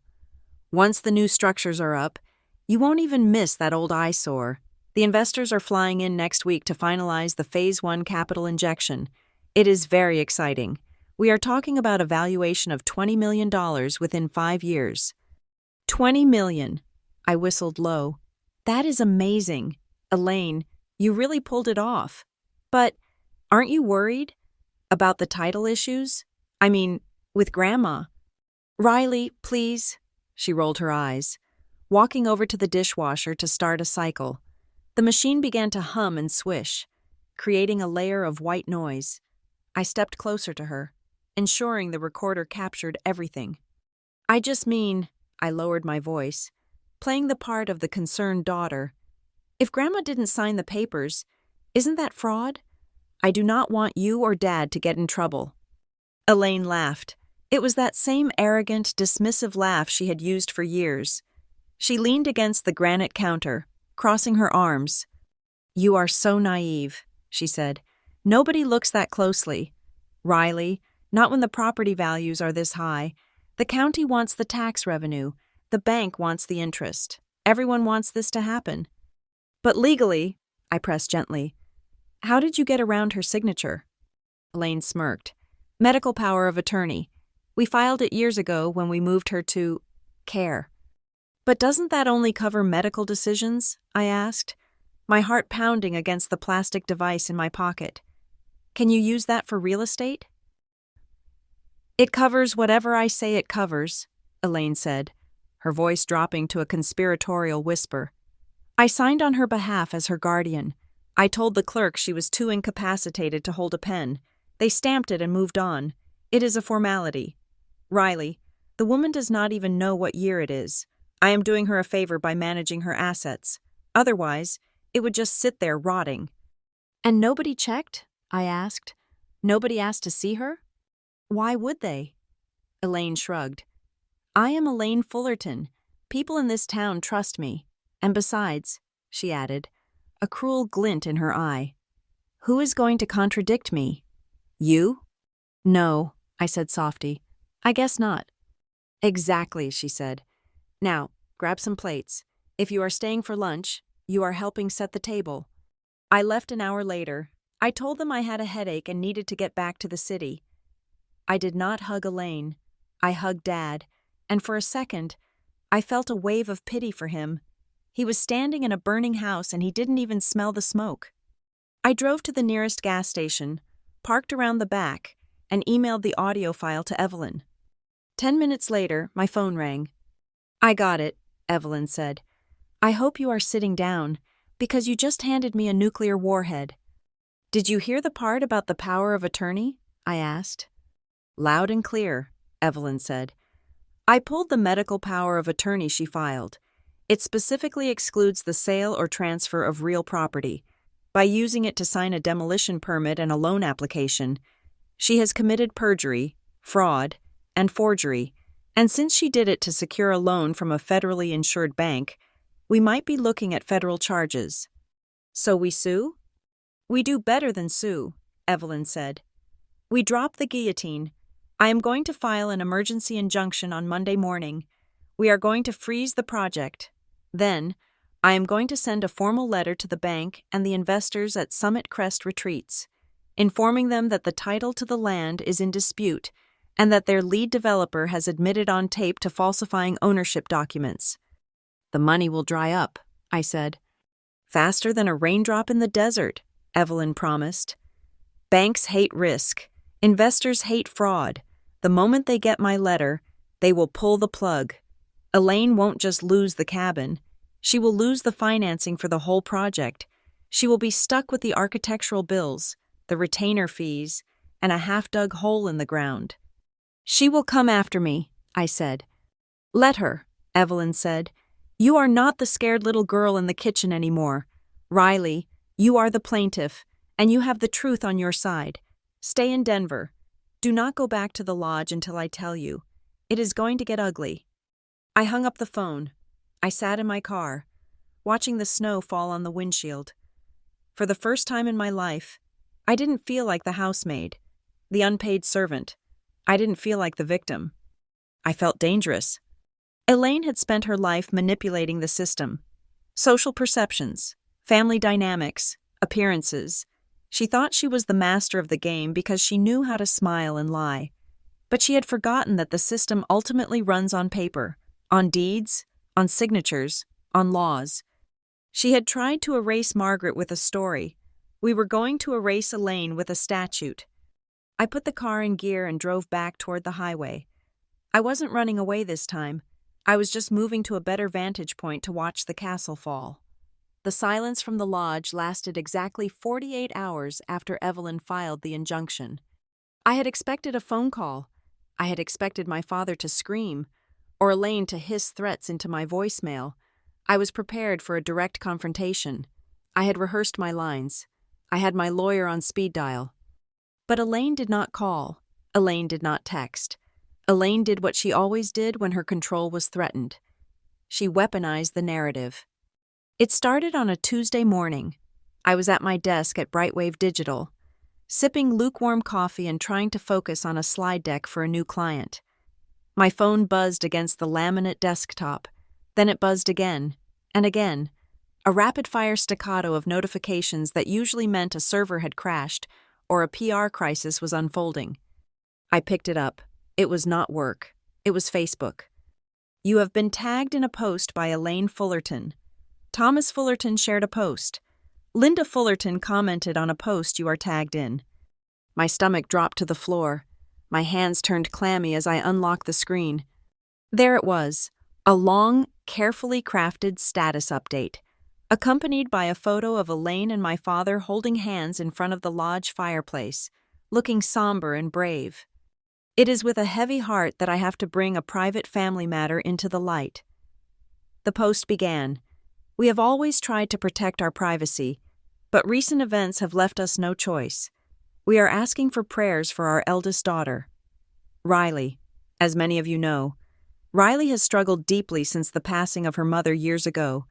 We have tried to provide love, stability, and support, but unfortunately, her grief has manifested in ways that are becoming destructive." I stopped breathing. I sat in my cubicle, the fluorescent lights humming overhead, and felt the blood drain from my face. Sadly, Riley has allowed herself to be manipulated by outside forces who wish to take advantage of our family. In a fit of instability, she is attempting to block the necessary development of our estate, a project meant to secure the future for her younger siblings. Worse, she is using the name of her grandmother, a woman who is currently under specialized care for severe dementia, to justify this attack. It breaks a mother's heart to see a child so lost that she would try to steal from the very family that raised her. Please pray that Riley finds the peace she so desperately needs and returns to us. It was a masterpiece of fiction. In one paragraph, she had painted me as mentally unstable, greedy, and cruel, while positioning herself as the long-suffering matriarch. But the knife twist was the share. My father, Thomas, had shared the post. His caption was short: "Praying my daughter finds her way back to the light. We love you. Riley, no matter how lost you are." I felt like I'd been punched in the gut. Dad knew the truth. He knew Grandma wasn't in Wyoming. He knew Elaine had kicked me out. And yet, publicly, he was siding with the lie. He was using his own cowardice to validate her smear campaign. I scrolled down to the comments. It was a car crash I couldn't look away from. Aunt Linda: "Oh, Elaine, you are a saint for dealing with this. We all know how difficult Riley has been since she was a teenager. Stay strong." A neighbor from Aspen Ridge: "So sad when money tears families apart. Shame on her for using a sick old woman as a pawn." My cousin Mark: "Hang in there, Uncle Tom. Don't let her ruin what you built." They were talking about me as if I were a drug addict or a criminal. They were rewriting my entire history. Every time I had been quiet at a party, every time I had skipped a family gathering to work, it was now being reinterpreted as instability. I wanted to scream. I wanted to reply to every comment with the photos of the deed, with the recording of Elaine admitting to fraud. But Evelyn's voice rang in my head. Do not engage. Do not give her ammo. I hit the report post button. Harassment. False information. I knew it was futile. The algorithms would take days to review it, if they ever did. By then, the damage would be done. But Elaine wasn't finished. An hour later, another notification popped up. This time, it was a screenshot. It was an email I had sent to my best friend, Sarah, when I was 16 years old. Sarah must have had her account hacked, or Elaine had access to an old shared computer. The email was full of teenage angst. "I hate it here. Sarah, I hate Elaine. Sometimes I just want to burn this whole house down and run away. I feel like I'm going crazy." Elaine had posted it with the caption, "We have been dealing with these violent threats for over a decade. We thought she had grown out of it, but it seems the instability was always there. We are frightened for our safety." She was framing me. She was taking a metaphor from an angry teenager and presenting it as a current threat of arson and violence. I felt bile rise in my throat. I ran to the bathroom, locking myself in the stall just as the first sob escaped my chest. This wasn't just a property dispute anymore. This was an assassination of my character. And then came the notification that terrified me the most. A LinkedIn message from a recruiter I knew. "Riley, heads up. Someone is circulating screenshots of your family drama in the local professional groups. You might want to lock down your profile." My heart hammered against my ribs, my job, my career. It was the one thing I had that was mine. It was the one place where I was respected, where I wasn't Thomas Fullerton's unstable daughter. At 2 p.m, the email arrived. Subject: Meeting request, HR. I walked into the conference room like a woman walking to the gallows. The HR director, a woman named Karen who had always been kind to me, looked uncomfortable. She did not offer me a seat. "Riley," she said, sliding a piece of paper across the glass table. "We received an anonymous email this morning. It contained links to some concerning public statements regarding your legal and mental status." I looked at the paper. It was a printout of Elaine's Facebook post. "This is a personal family dispute," I said, my voice shaking. "It has nothing to do with my work." "We understand that," Karen said, her voice cool and detached. "However, Brightwave Digital values its reputation. We have clients who trust us with their brand image. When an employee is publicly accused of financial impropriety and instability, it raises a red flag. We are not taking action today. Riley, but we need you to resolve this, quickly. We cannot have this kind of noise associated with the firm. I am the victim here, I pleaded. My stepmother is lying because I uncovered fraud. That is not for us to decide, Karen said, closing her folder. Just keep a low profile, and maybe take a few days off. Use your personal time. We think it would be best if you were not client-facing until this blows over. It was a polite way of saying, you are toxic right now. Go away. I walked out of the building carrying my laptop bag, feeling like everyone was staring at me. I felt naked. I felt marked. I sat in my car in the parking garage. The concrete walls were gray and cold. I put my hands on the steering wheel and gripped it until my knuckles turned white. I had followed the rules. I had gathered the evidence. I had hired the lawyer. I had done everything right. And yet, Elaine was winning. She was destroying my life with a few taps on a smartphone screen. She was turning my friends, my family, and my employer against me. The hopelessness washed over me like a tidal wave. Maybe she was right. Maybe I was unstable. Maybe I couldn't win. Who was I to fight Elaine Fullerton? She had money. She had charm. She had the world on a string. I was just Riley. I pulled out my phone. I didn't call Evelyn. I called the cabin. Grandma Margaret answered on the second ring. Riley? I can't do this, I choked out, the tears finally coming hard and fast. Grandma, I can't do it. She is destroying me. Breathe, Margaret's voice was sharp. Tell me what happened. She is posting everything on Facebook, I sobbed. She is telling everyone I'm crazy. She dug up old emails. Dad is helping her, and my job. HR called me in. They think I'm a liability. I might get fired. Grandma, I can't lose my job. I have rent. I have bills. So you want to stop? Margaret asked. Her voice wasn't soothing. It was calm. Deadly calm.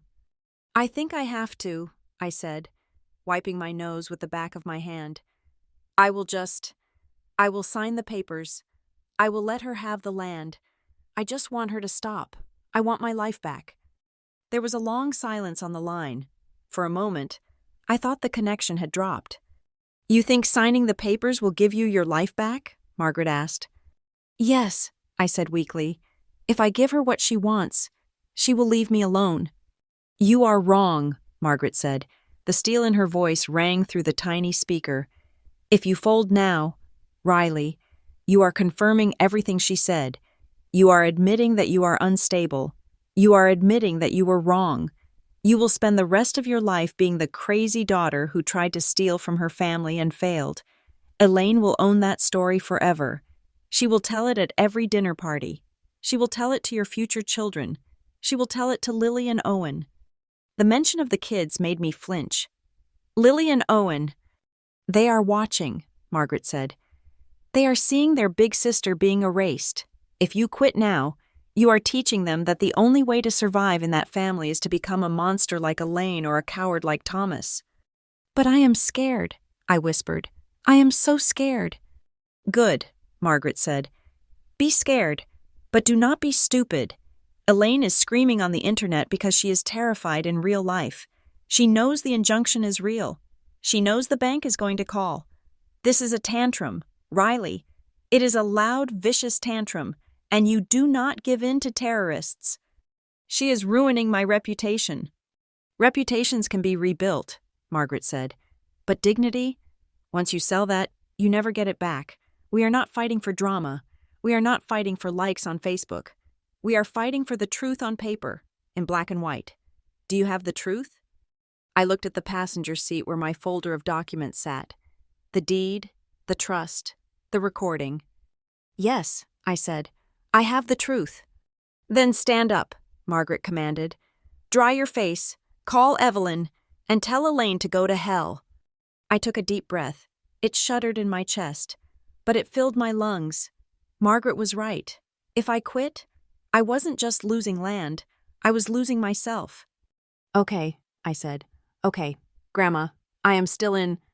Good girl, she said. Now, get back to work. I hung up. I spent 5 minutes breathing, centering myself. Then I called Evelyn Ross. Have you seen it? I asked. I have seen it, Evelyn said. Her voice was tight with controlled anger. I have already screenshotted everything. The posts, the comments, the shared private correspondence. It is defamation per se.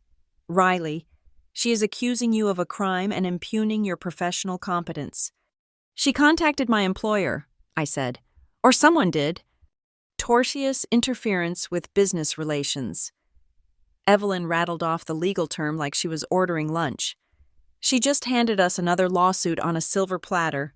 Listen to me, Riley. We are done playing nice. I am drafting a cease and desist order right now. I am sending it to Elaine, to Thomas, and I am copying her attorney. Will it stop her? It will scare her, Evelyn said, because I am not just asking her to stop. I am informing her that if one more post goes up, or if the current posts remain up for more than 2 hours after receipt, we will be filing for damages.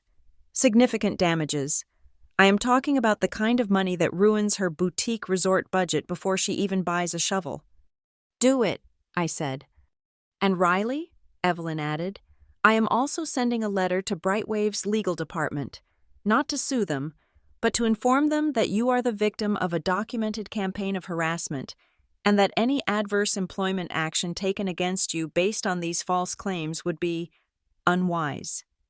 Thank you, I said, feeling the weight on my chest lighten slightly. Go home, Evelyn said. Pour a glass of wine. Stay off social media. Let me be the shark tonight. I drove home. I did not check Facebook. I did not check my email. I sat on my balcony, looking at the city lights of Denver, feeling the cold wind on my face. I thought about Lily and Owen up in that lodge. I thought about them hearing Elaine's poison. Riley is sick. Riley is bad. It hurt. It hurt more than anything. But Margaret was right. The only way to save them, the only way to show them the truth, was to win. At 8 o'clock that night, my phone buzzed one single time. It was a text from Evelyn. Letters delivered via courier and email. Check Facebook.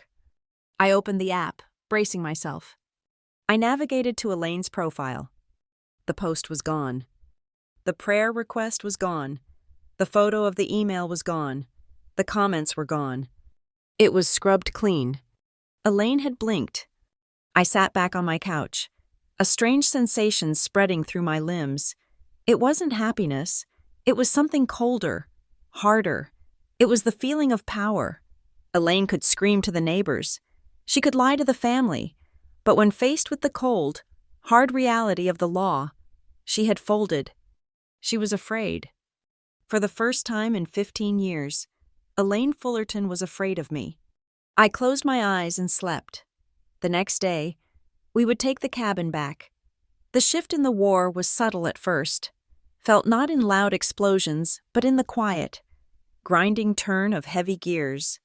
For years, Elaine had operated in a world of social influence and verbal manipulation, a world where truth was whatever she could convince people to believe over a glass of Chardonnay. But we had dragged her into a different arena now.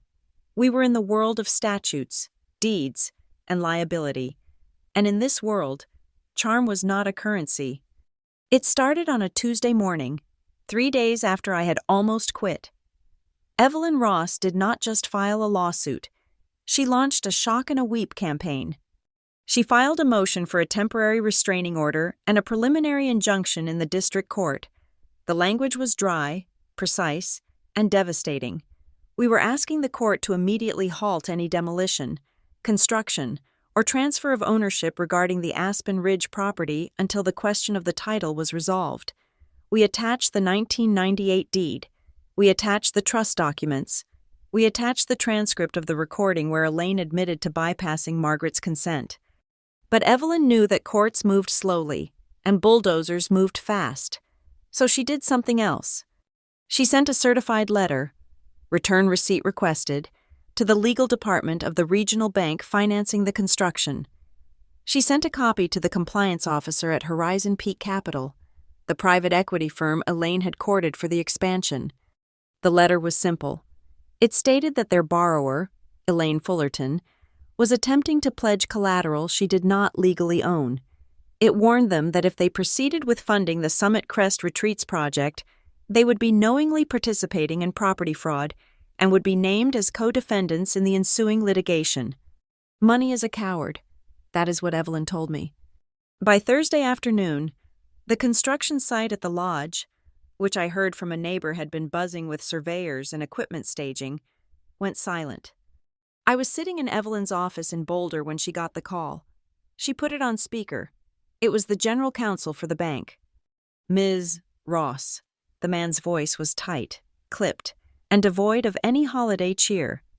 We are in receipt of your correspondence regarding the Fullerton estate. We have issued an immediate stop work order and have frozen the disbursement of the construction loan pending a full internal review. We are displeased that this title discrepancy was not disclosed during the underwriting process. I imagine you are, Evelyn said, her voice smooth as silk. My client is simply trying to protect her inheritance and her grandmother's home. We trust the bank will respect the status quo. The account is frozen, the man said. Good day. Evelyn hung up and looked at me. A slow, predatory smile spread across her face. That sound you just heard? She asked. That was the sound of Elaine's oxygen being cut off. I could only imagine the scene at the lodge. I pictured Elaine in her home office, the phone pressed to her ear, her face turning that blotchy red she got when she was losing control. I pictured her screaming at my father. I knew exactly what she would say. She would blame him. She would scream that he hadn't handled the paperwork, that he was weak, that he had let that ungrateful girl ruin their future. For the first time in my life, the thought of Elaine's rage did not make me want to hide.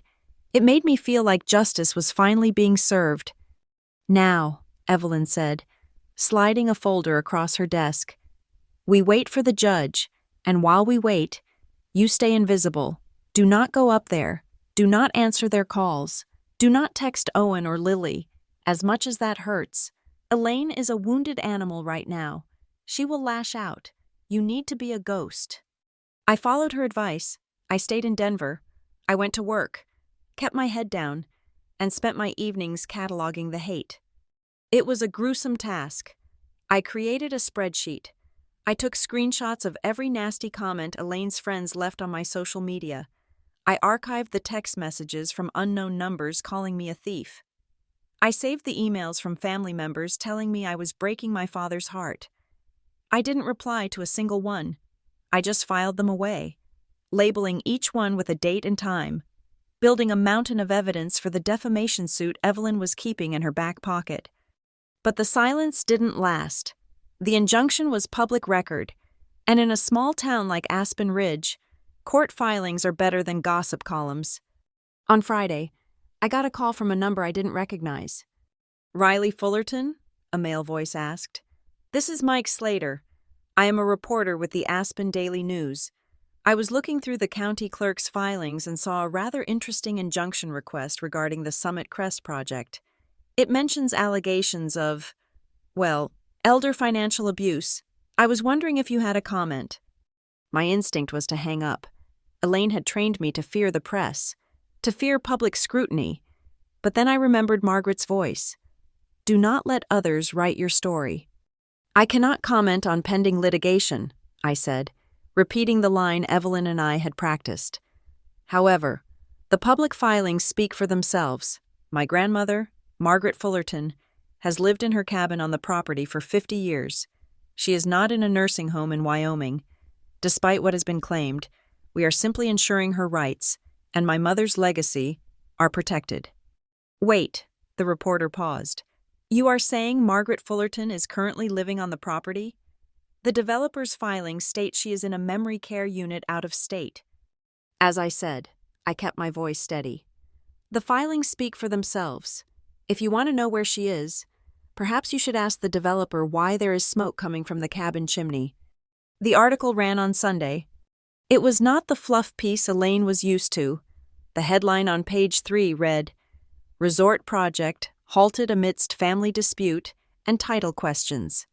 It didn't paint me as the villain. It laid out the facts. It mentioned the conflicting statements about Margaret's residence. It mentioned the stop work order. It quoted the bank's no comment, which spoke volumes. The narrative shifted overnight. The comments online stopped being about ungrateful Riley and started asking questions. Wait, isn't Margaret the one who started the library fund? I thought she moved away years ago. Is she really living in that shack? The doubt was creeping in, and with the doubt came the state. Because the article mentioned a vulnerable senior citizen potentially being hidden away, Adult Protective Services opened a file. I wasn't there when they went up the mountain, but Evelyn read me the report later.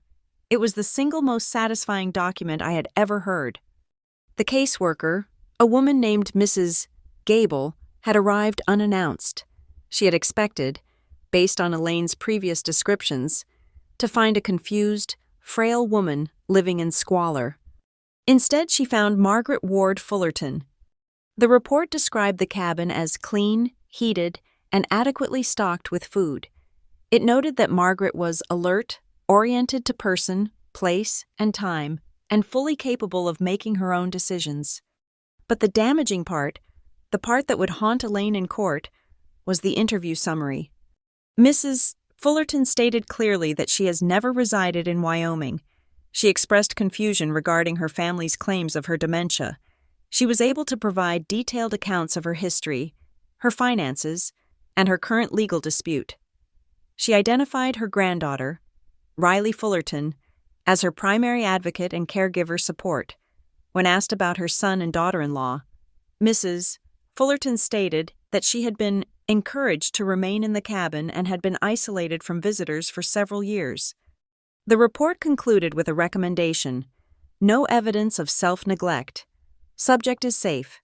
However, concerns are raised regarding potential financial exploitation by other parties, given the discrepancies in reported residence and capacity.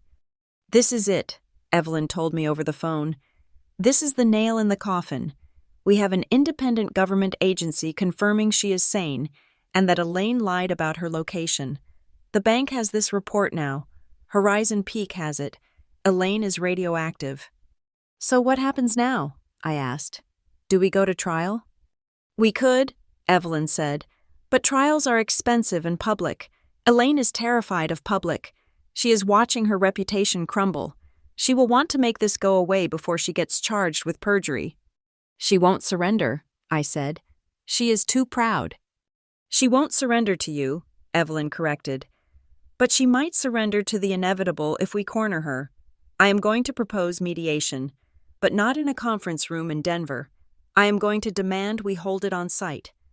"At the lodge?" "No," Evelyn said, her voice hard. "At the cabin." I felt a chill. "She will never agree to that." "She has no choice," Evelyn said. "The judge is leaning toward a site visit to verify the property lines. If Elaine refuses mediation, she looks uncooperative. I want her to walk into that cabin. I want her to sit at Margaret's table. I want her to look at the woman she tried to erase, in the house she tried to destroy, while the bank lawyers breathe down her neck." "It is a trap," I realized. "It is a reckoning," Evelyn said. "We are going to strip her of her narrative. We are going to have a court-appointed mediator there. We are going to have the social worker there as an observer. And we are going to have Thomas there." "Dad won't stand up to her," I said bitterly. "He never does." "He won't have to," Evelyn said. "He just has to witness the collapse. When he sees that the money is gone, that the law is coming, and that his wife is a liability, self-preservation will kick in. Thomas is weak. Riley, weak men follow the strongest person in the room. For a long time, that was Elaine. Tomorrow, it is going to be the law." I agreed to the plan. The mediation was set for 2 days later, Thursday at 10 in the morning. I spent the night before in my apartment, unable to sleep. I paced the floor, thinking about the years of humiliation. I thought about the apron. I thought about the cold snow crunching under my boots. I thought about Lily and Owen, innocent and confused, probably being told that their big sister was a monster. This wasn't just about land anymore. It was about breaking a curse. It was about proving that reality mattered more than branding. I packed my bag. I put on my most professional suit, a sharp navy blazer and tailored trousers. I wasn't going up there as the daughter. I wasn't going up there as the victim. I was going up there as the co-owner of the estate. I looked at myself in the mirror. I looked tired. Yes, my eyes were shadowed, but there was something new in my face, a hardness, a clarity. Margaret had asked me if I was ready to stop letting others write my story. I picked up my keys. I am the author now, I whispered to the empty room.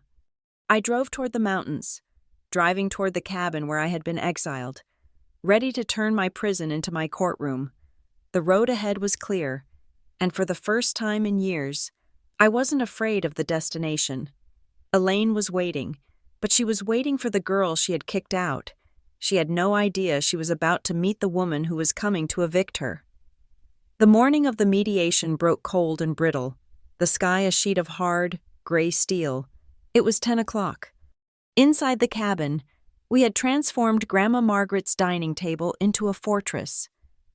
Evelyn Ross sat at the head, her files arranged in neat, terrifying stacks. She was not wearing a suit.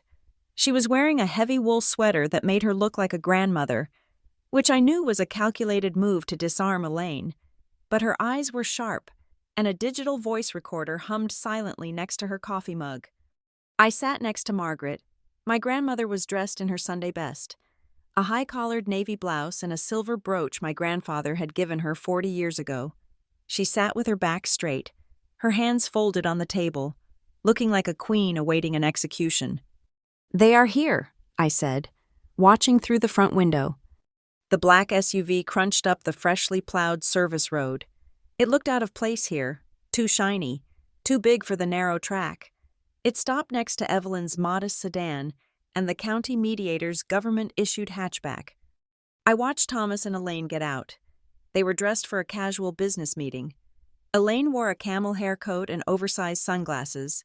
Dad looked tired, his shoulders hunched against the wind. They paused when they saw the other cars. I saw Elaine say something sharp to Dad, gesturing at the mediator's vehicle. They clearly thought this was going to be a private family chat, maybe a quiet payoff to make me go away. They had no idea they were walking into a deposition. I looked toward the main lodge, barely visible through the trees. I knew Lily and Owen were there, probably watching cartoons, guarded by Aunt Linda.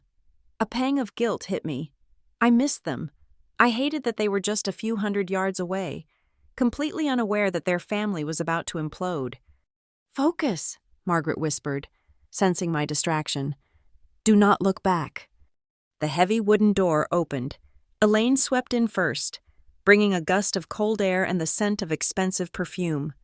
"Well," she said, pulling off her sunglasses and scanning the room. Her eyes landed on the mediator, a stern-faced man named Mr. Henderson, and then on Evelyn. Her smile faltered for a fraction of a second before she plastered it back on. Quite the audience for a family discussion. "This is a formal mediation, Mrs. Fullerton," Evelyn said pleasantly. "Please, take a seat. Mr. Henderson is here to ensure everything remains productive." Thomas followed her in, closing the door. He looked at me, then at his mother. "Mom," he said, his voice thick with false cheer. "You are looking well. Is it warm enough in here for you?" Margaret did not smile. "Sit down, Thomas." They sat on the opposite side of the table. The lines were drawn, us versus them. Elaine immediately turned her charm on Mr. Henderson. She leaned forward, clasping her hands earnestly. "Mr. Henderson, I want to make it clear that our primary concern has always been Margaret's well-being," she said, her voice dripping with concern. "I have been the primary caregiver for my mother-in-law for 5 years. I manage her appointments, her supplies, her finances. It is a heavy burden, but I do it out of love. We only want to resolve this misunderstanding so we can get her back into a proper facility where she is safe." Mr. Henderson nodded slowly. his pen hovering over his notepad. I see. And you manage the estate as well? I am the de facto manager. Yes, Elaine said confidentially. My husband and I handle all the practicalities. Margaret, bless her heart, is just not capable of handling complex assets anymore. The room went silent. Margaret leaned forward. She did not raise her voice. She did not tremble. The only thing you care for, Elaine, is your own bank account, Margaret said. The sentence hung in the air like a slap. Elaine blinked, her mouth opening slightly. Excuse me? Elaine let out a nervous chuckle, looking at the mediator. See? The aggression. It is part of the condition. There is no condition, Margaret said. I know exactly who you are, and I know exactly what you have been doing. Evelyn moved. She didn't speak. She just slid a document across the table. It was the original deed from 1998. Then she slid the second document, the notarized letter from my mother, Rachel. They came to rest in front of Thomas. What is this? Thomas asked, putting on his reading glasses. That, Evelyn said, is the original deed granting ownership of the North Woods cabin and the surrounding 40 acres to Margaret Ward Fullerton and Rachel Fullerton. And the second document is the trust agreement establishing Riley as the beneficiary of Rachel's half. Elaine snatched the papers from Thomas's hand. Her eyes scanned the pages rapidly. I saw the color drain from her face. It was a visceral reaction, the blood literally leaving her skin as she realized what she was holding. This is fake, she whispered. We searched the files. This does not exist. It exists, Evelyn said. It has been sitting in my safe deposit box for 12 years. Rachel sent it to me for safekeeping because she didn't trust that it would remain safe in this house after she was gone. Turns out, she was right. Thomas looked up, confusion warring with panic in his eyes. I never saw this. Why didn't I know about this, Evelyn? Because after Rachel died, you stopped returning my calls, Thomas, Evelyn said coldly. And then Elaine took over the correspondence. I assumed you knew. I assumed you respected your late wife's wishes. We have a permit, Elaine stammered, her composure cracking. The county approved the demolition. We have a title search. Based on an affidavit you signed, Evelyn countered. An affidavit where you claimed there were no other claims on the land. That is perjury, Elaine. It was a mistake, Elaine said quickly, looking at the mediator. A clerical error. We thought the old deed was superseded by the marriage transfer. We can fix it. Can you? I asked. I reached into my pocket and pulled out my phone. I placed it on the table. What about this mistake? I asked. I pressed play. The sound of the dishwasher hummed from the tiny speaker, followed by Elaine's voice, loud and clear. Medical power of attorney. We filed it years ago. It covers whatever I say it covers. I signed on her behalf as her guardian. I told the clerk she was too incapacitated to hold a pen. It is a formality. Riley, the woman does not even know what year it is. The recording ended. The silence in the cabin was absolute. The only sound was the wind rattling the window pane. Mr. Henderson, the mediator, stopped writing. He looked up at Elaine. His expression was no longer neutral. It was the look of a man who just watched someone confess to a crime. Mrs. Fullerton, he said, his voice flat. Did you just admit on tape to using a medical power of attorney to execute real estate documents for your own financial benefit? Elaine opened her mouth, but no sound came out. She looked at Thomas. Thomas was staring at the recording device as if it were a bomb. That was taken out of context. Elaine finally managed to choke out. Riley was baiting me. We were joking. It did not sound like a joke, Mr. Henderson noted, writing something down in heavy, dark strokes. It sounded like an admission of fraud. And about that incapacity, Evelyn interjected. We have another guest. She nodded to me. I went to the back bedroom door and opened it. Mrs. Gable, the social worker from Adult Protective Services, stepped out. She had been sitting there quietly for 20 minutes, listening to everything. Elaine gasped. She actually recoiled in her chair. Mrs. Gable walked to the table and placed a file down. She looked at Elaine with professional disdain. "I am here as an independent observer for the court," Mrs. Gable said. "I conducted a full competency evaluation of Margaret Fullerton 3 days ago. I also reviewed her medical records." She turned to the mediator. "Mr. Henderson, my findings are conclusive. Margaret Fullerton is fully cogent. She scores 30 out of 30 on the mini-mental state examination. She shows 0 signs of dementia or cognitive decline. The claims made by Mrs. Elaine Fullerton regarding her mother-in-law's incapacity are objectively false." "She has good days and bad days," Elaine shrieked, her voice rising to a panic. "You saw her on a good day. You do not know what she is like." "I know what I see," Mrs. Gable said calmly, "and I see a woman who has been systematically isolated and lied about. I also see a woman who is perfectly capable of signing her own legal documents, which means any signature you provided on her behalf claiming incapacity is invalid." Elaine looked around the room. She was cornered. The deed, the trust, the tape, the social worker, every exit was blocked. She turned on Thomas. "Say something," she hissed, grabbing his arm. Tell them how confused she gets. Tell them we did this for the family." Thomas looked at his wife. He looked at his mother, sitting regal and silent. He looked at me. Sweat was beading on his forehead. He looked like a man waking up from a long, drugged sleep to find himself in a nightmare. Thomas stammered. "I didn't know." "What?" Elaine stared at him.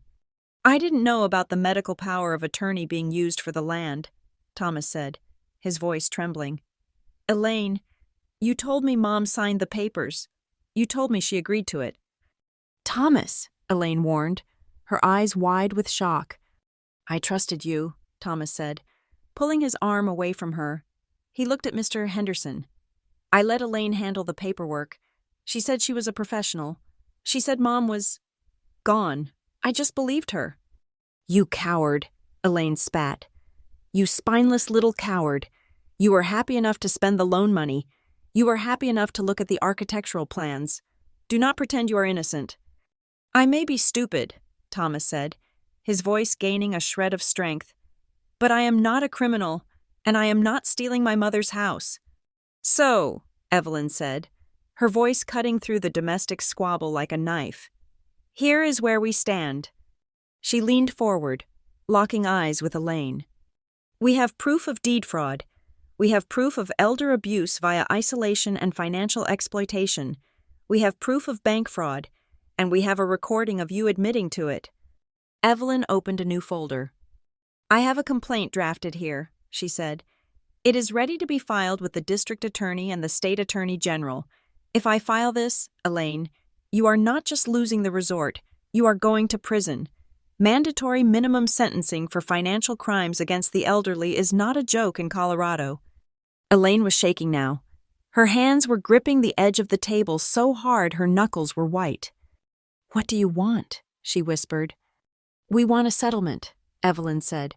"Right now, today, before you leave this cabin." "What kind of settlement?" Thomas asked.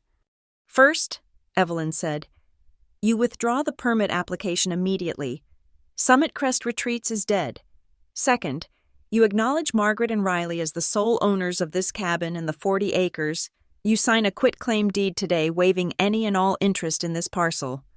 "I can't," Elaine said, tears of rage streaming down her face. "The investors, the bank, they will sue us." "That is your problem," Margaret said, "not mine." "And third," Evelyn continued, "you, Elaine, will resign from any role involving Margaret's care.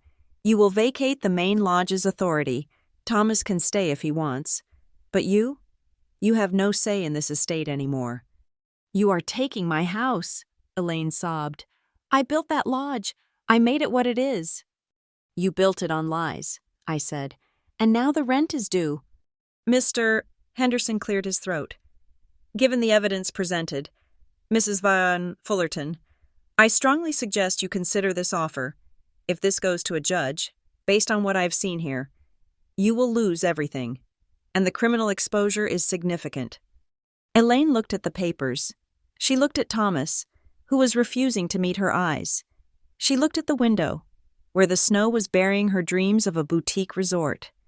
She realized she was alone, the unstable stepdaughter, the senile mother-in-law, and the weak husband. We had all turned into walls closing in on her. "Give me the pen," she hissed. Evelyn slid the settlement agreement across the table. I watched as Elaine Fullerton, the woman who had terrorized my youth, the woman who had tried to erase my family, picked up the pen. Her hand shook violently. She signed her name. It was a jagged, angry scrawl. Thomas signed next. He did it quickly, as if the paper was burning his fingers. "It is done," Evelyn said, pulling the papers back and checking the signatures. "Mr. Henderson, Mrs. Gable, please witness." They signed. "Get out," Margaret said. Elaine stood up. She looked at me. Her eyes were red, swollen, and filled with a hatred so pure it was almost impressive. "You think you won?" she whispered to me. "You just destroyed your father's life. I hope you are happy." "I didn't destroy it," I said, looking her dead in the eye. "I just woke him up." "And Elaine," Margaret added, her voice cool, "do not forget to shovel the driveway on your way out. It is snowing again."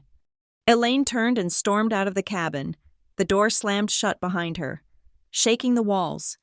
Thomas lingered for a second, looking at his mother.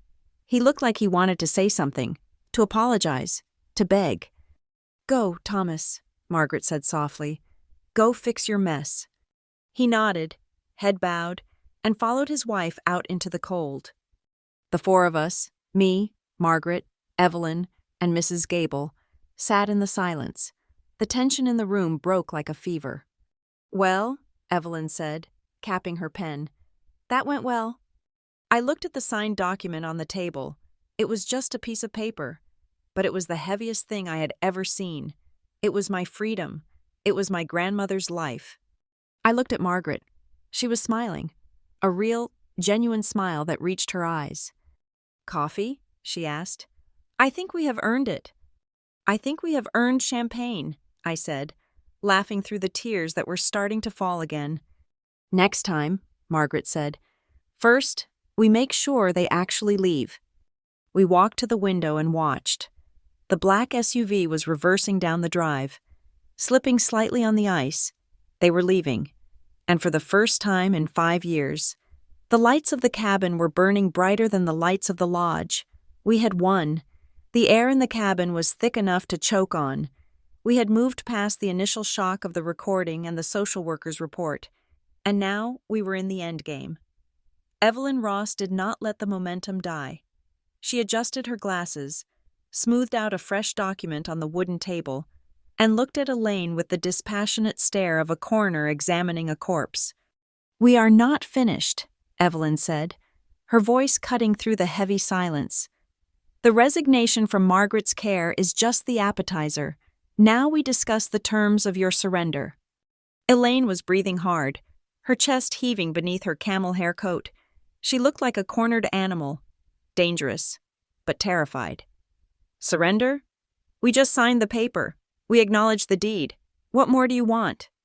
"We want justice," Evelyn said calmly, "and justice, in this case, is expensive." Evelyn began to read from the list of non-negotiable conditions. Her voice was steady, reciting the terms like a litany. "Condition 1, she began. "Riley Fullerton and Margaret Ward Fullerton shall be recognized immediately as the sole fee-simple owners of the cabin parcel and the 40 acres held in the Rachel Fullerton Trust. Elaine Fullerton shall hold no power of attorney, medical or financial, over Margaret Ward Fullerton, effective immediately." Thomas nodded weakly, staring at his hands. Elaine stayed silent, her jaw clenched. "Condition 2, Evelyn continued. "Elaine Fullerton will issue a public retraction of all social media statements made regarding Riley Fullerton's mental health and character. This retraction will be posted on all platforms where the original libel occurred and will remain visible for a minimum of 30 days. Furthermore, a formal written apology will be submitted to the Human Resources Department of Brightwave Digital. to repair the professional damage caused by your anonymous tips. Elaine made a noise in her throat, a strangled sound of outrage. Condition 3, Evelyn went on, ignoring her. Reimbursement of all legal fees incurred by Riley Fullerton and Margaret Ward Fullerton, totaling $12,500, plus damages for intentional infliction of emotional distress and defamation, set at $50,000. "This is blackmail!" Elaine screamed. She shot out of her chair, her hands slamming onto the table. The sudden violence of it made the social worker flinch, but Margaret didn't blink. "It is not blackmail," Evelyn said, not even looking up from her notes. "It is a settlement offer. The alternative is that I walk this recording of you admitting to fraud down to the district attorney's office, and we add a civil suit for millions in punitive damages. Take your pick." "I did everything for this family," Elaine shrieked, her composure shattering completely. She turned to the mediator, her face twisted and ugly. "You have no idea what it takes to maintain an estate like this. Thomas is useless. He can barely balance a checkbook. I built this life. I courted the investors. I made the plans. And now you want to bankrupt me because I tried to turn a rotting shack into something profitable? We want you to pay because you broke the law." Mr. Henderson, the mediator, said quietly, "and because you lied." "I didn't lie," Elaine yelled, desperate to control the narrative even as it slipped through her fingers. "I managed the truth. I did what had to be done because nobody else in this family has the spine to make hard decisions. Margaret is old. Riley is a failure. I am the only one who matters." The room went dead silent. Elaine froze. She realized too late what she had just screamed. She had just admitted, in front of a court-appointed official and a social worker, that she viewed her family as obstacles to be managed, not people to be loved. Margaret stood up. It was a slow, painful movement. Her joints were stiff from the cold and the stress, but she rose until she was standing tall. She looked at Thomas. She didn't look at Elaine at all. "Thomas," she said. Her voice was not angry. It was filled with a profound, crushing disappointment that was far worse than shouting. "I am ashamed." Thomas looked up, his eyes wet. "Mom." "I am ashamed that I raised a son who let his wife lock me in the woods," Margaret said. "I am ashamed that you let her lie to your children about where I was. I am ashamed that you stood by and watched her throw your own daughter out into a blizzard." Thomas put his head in his hands. A sob escaped him, a jagged, broken sound. "But I am still your mother," Margaret said, "and I am going to give you one last chance to prove that you are not completely hollowed out. You have a choice, Thomas. You can leave this cabin with her and explain to a judge why you were an accomplice to elder abuse, or you can sign these papers, strip her of her power, and try to salvage what is left of your soul." "Don't you dare!" Elaine hissed at him. "Thomas, do not listen to her. She is manipulating you." Thomas looked at Elaine.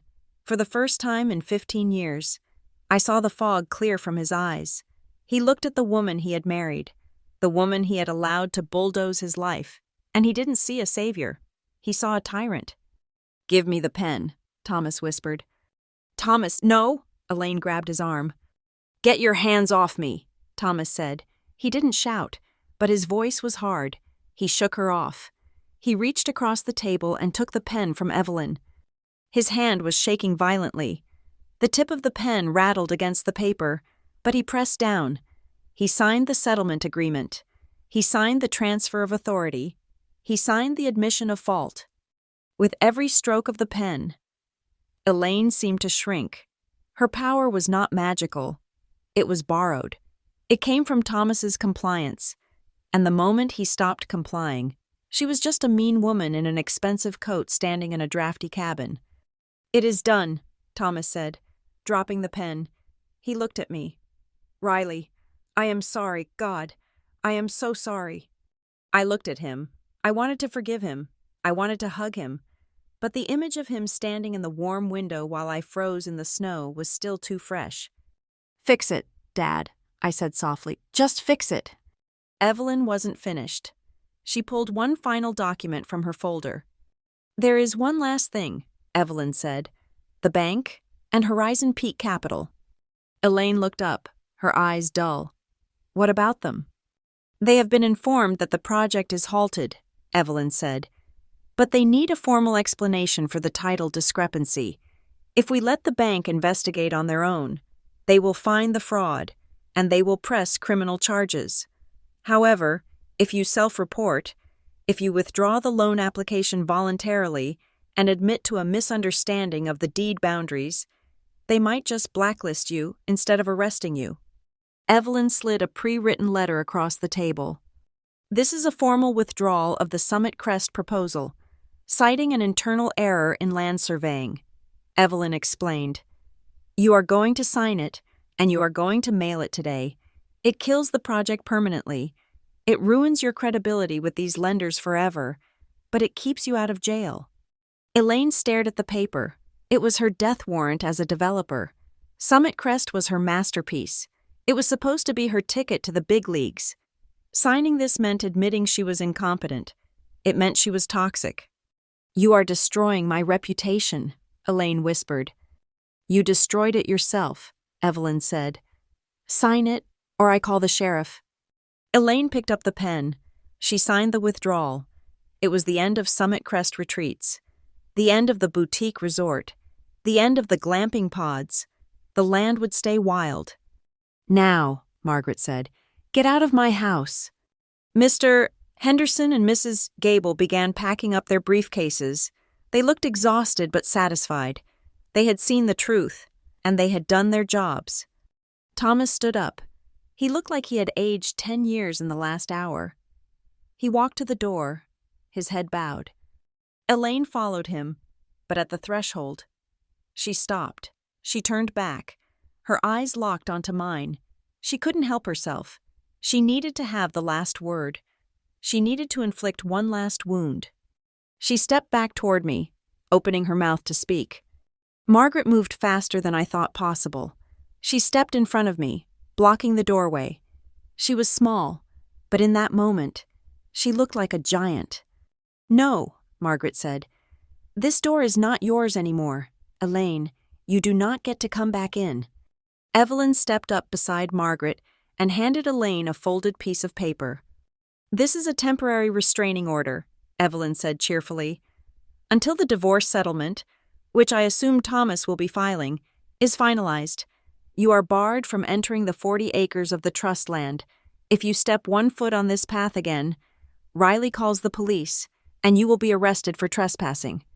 Elaine held the paper like it was burning her hand. She looked past Margaret, staring directly at me. Her face was twisted with spite. You think you are so smart, she spat at me. But you will regret this.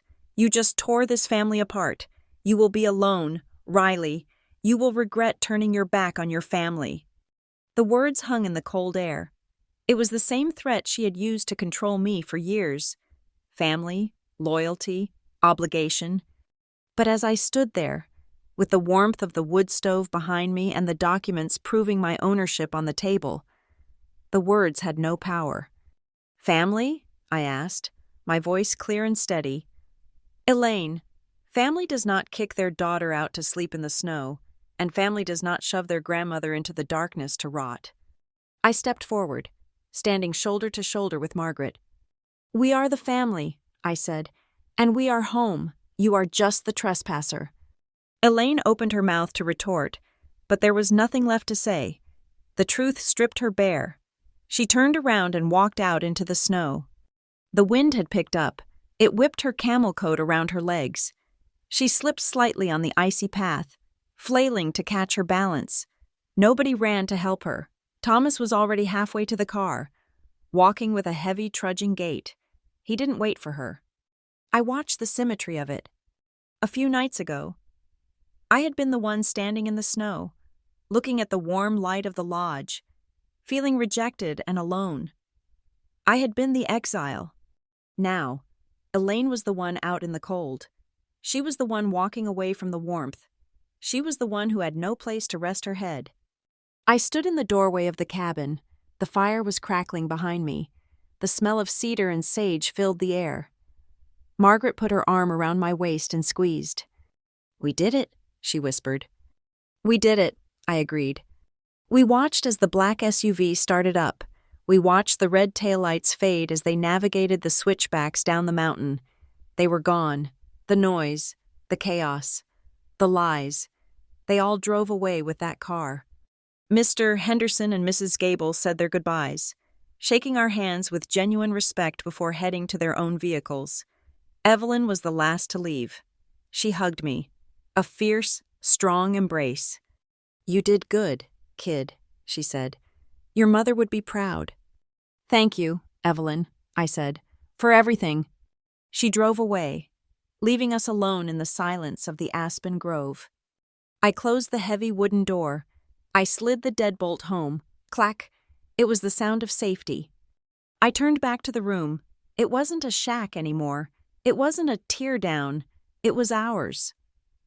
I walked over to the window and looked out at the forest.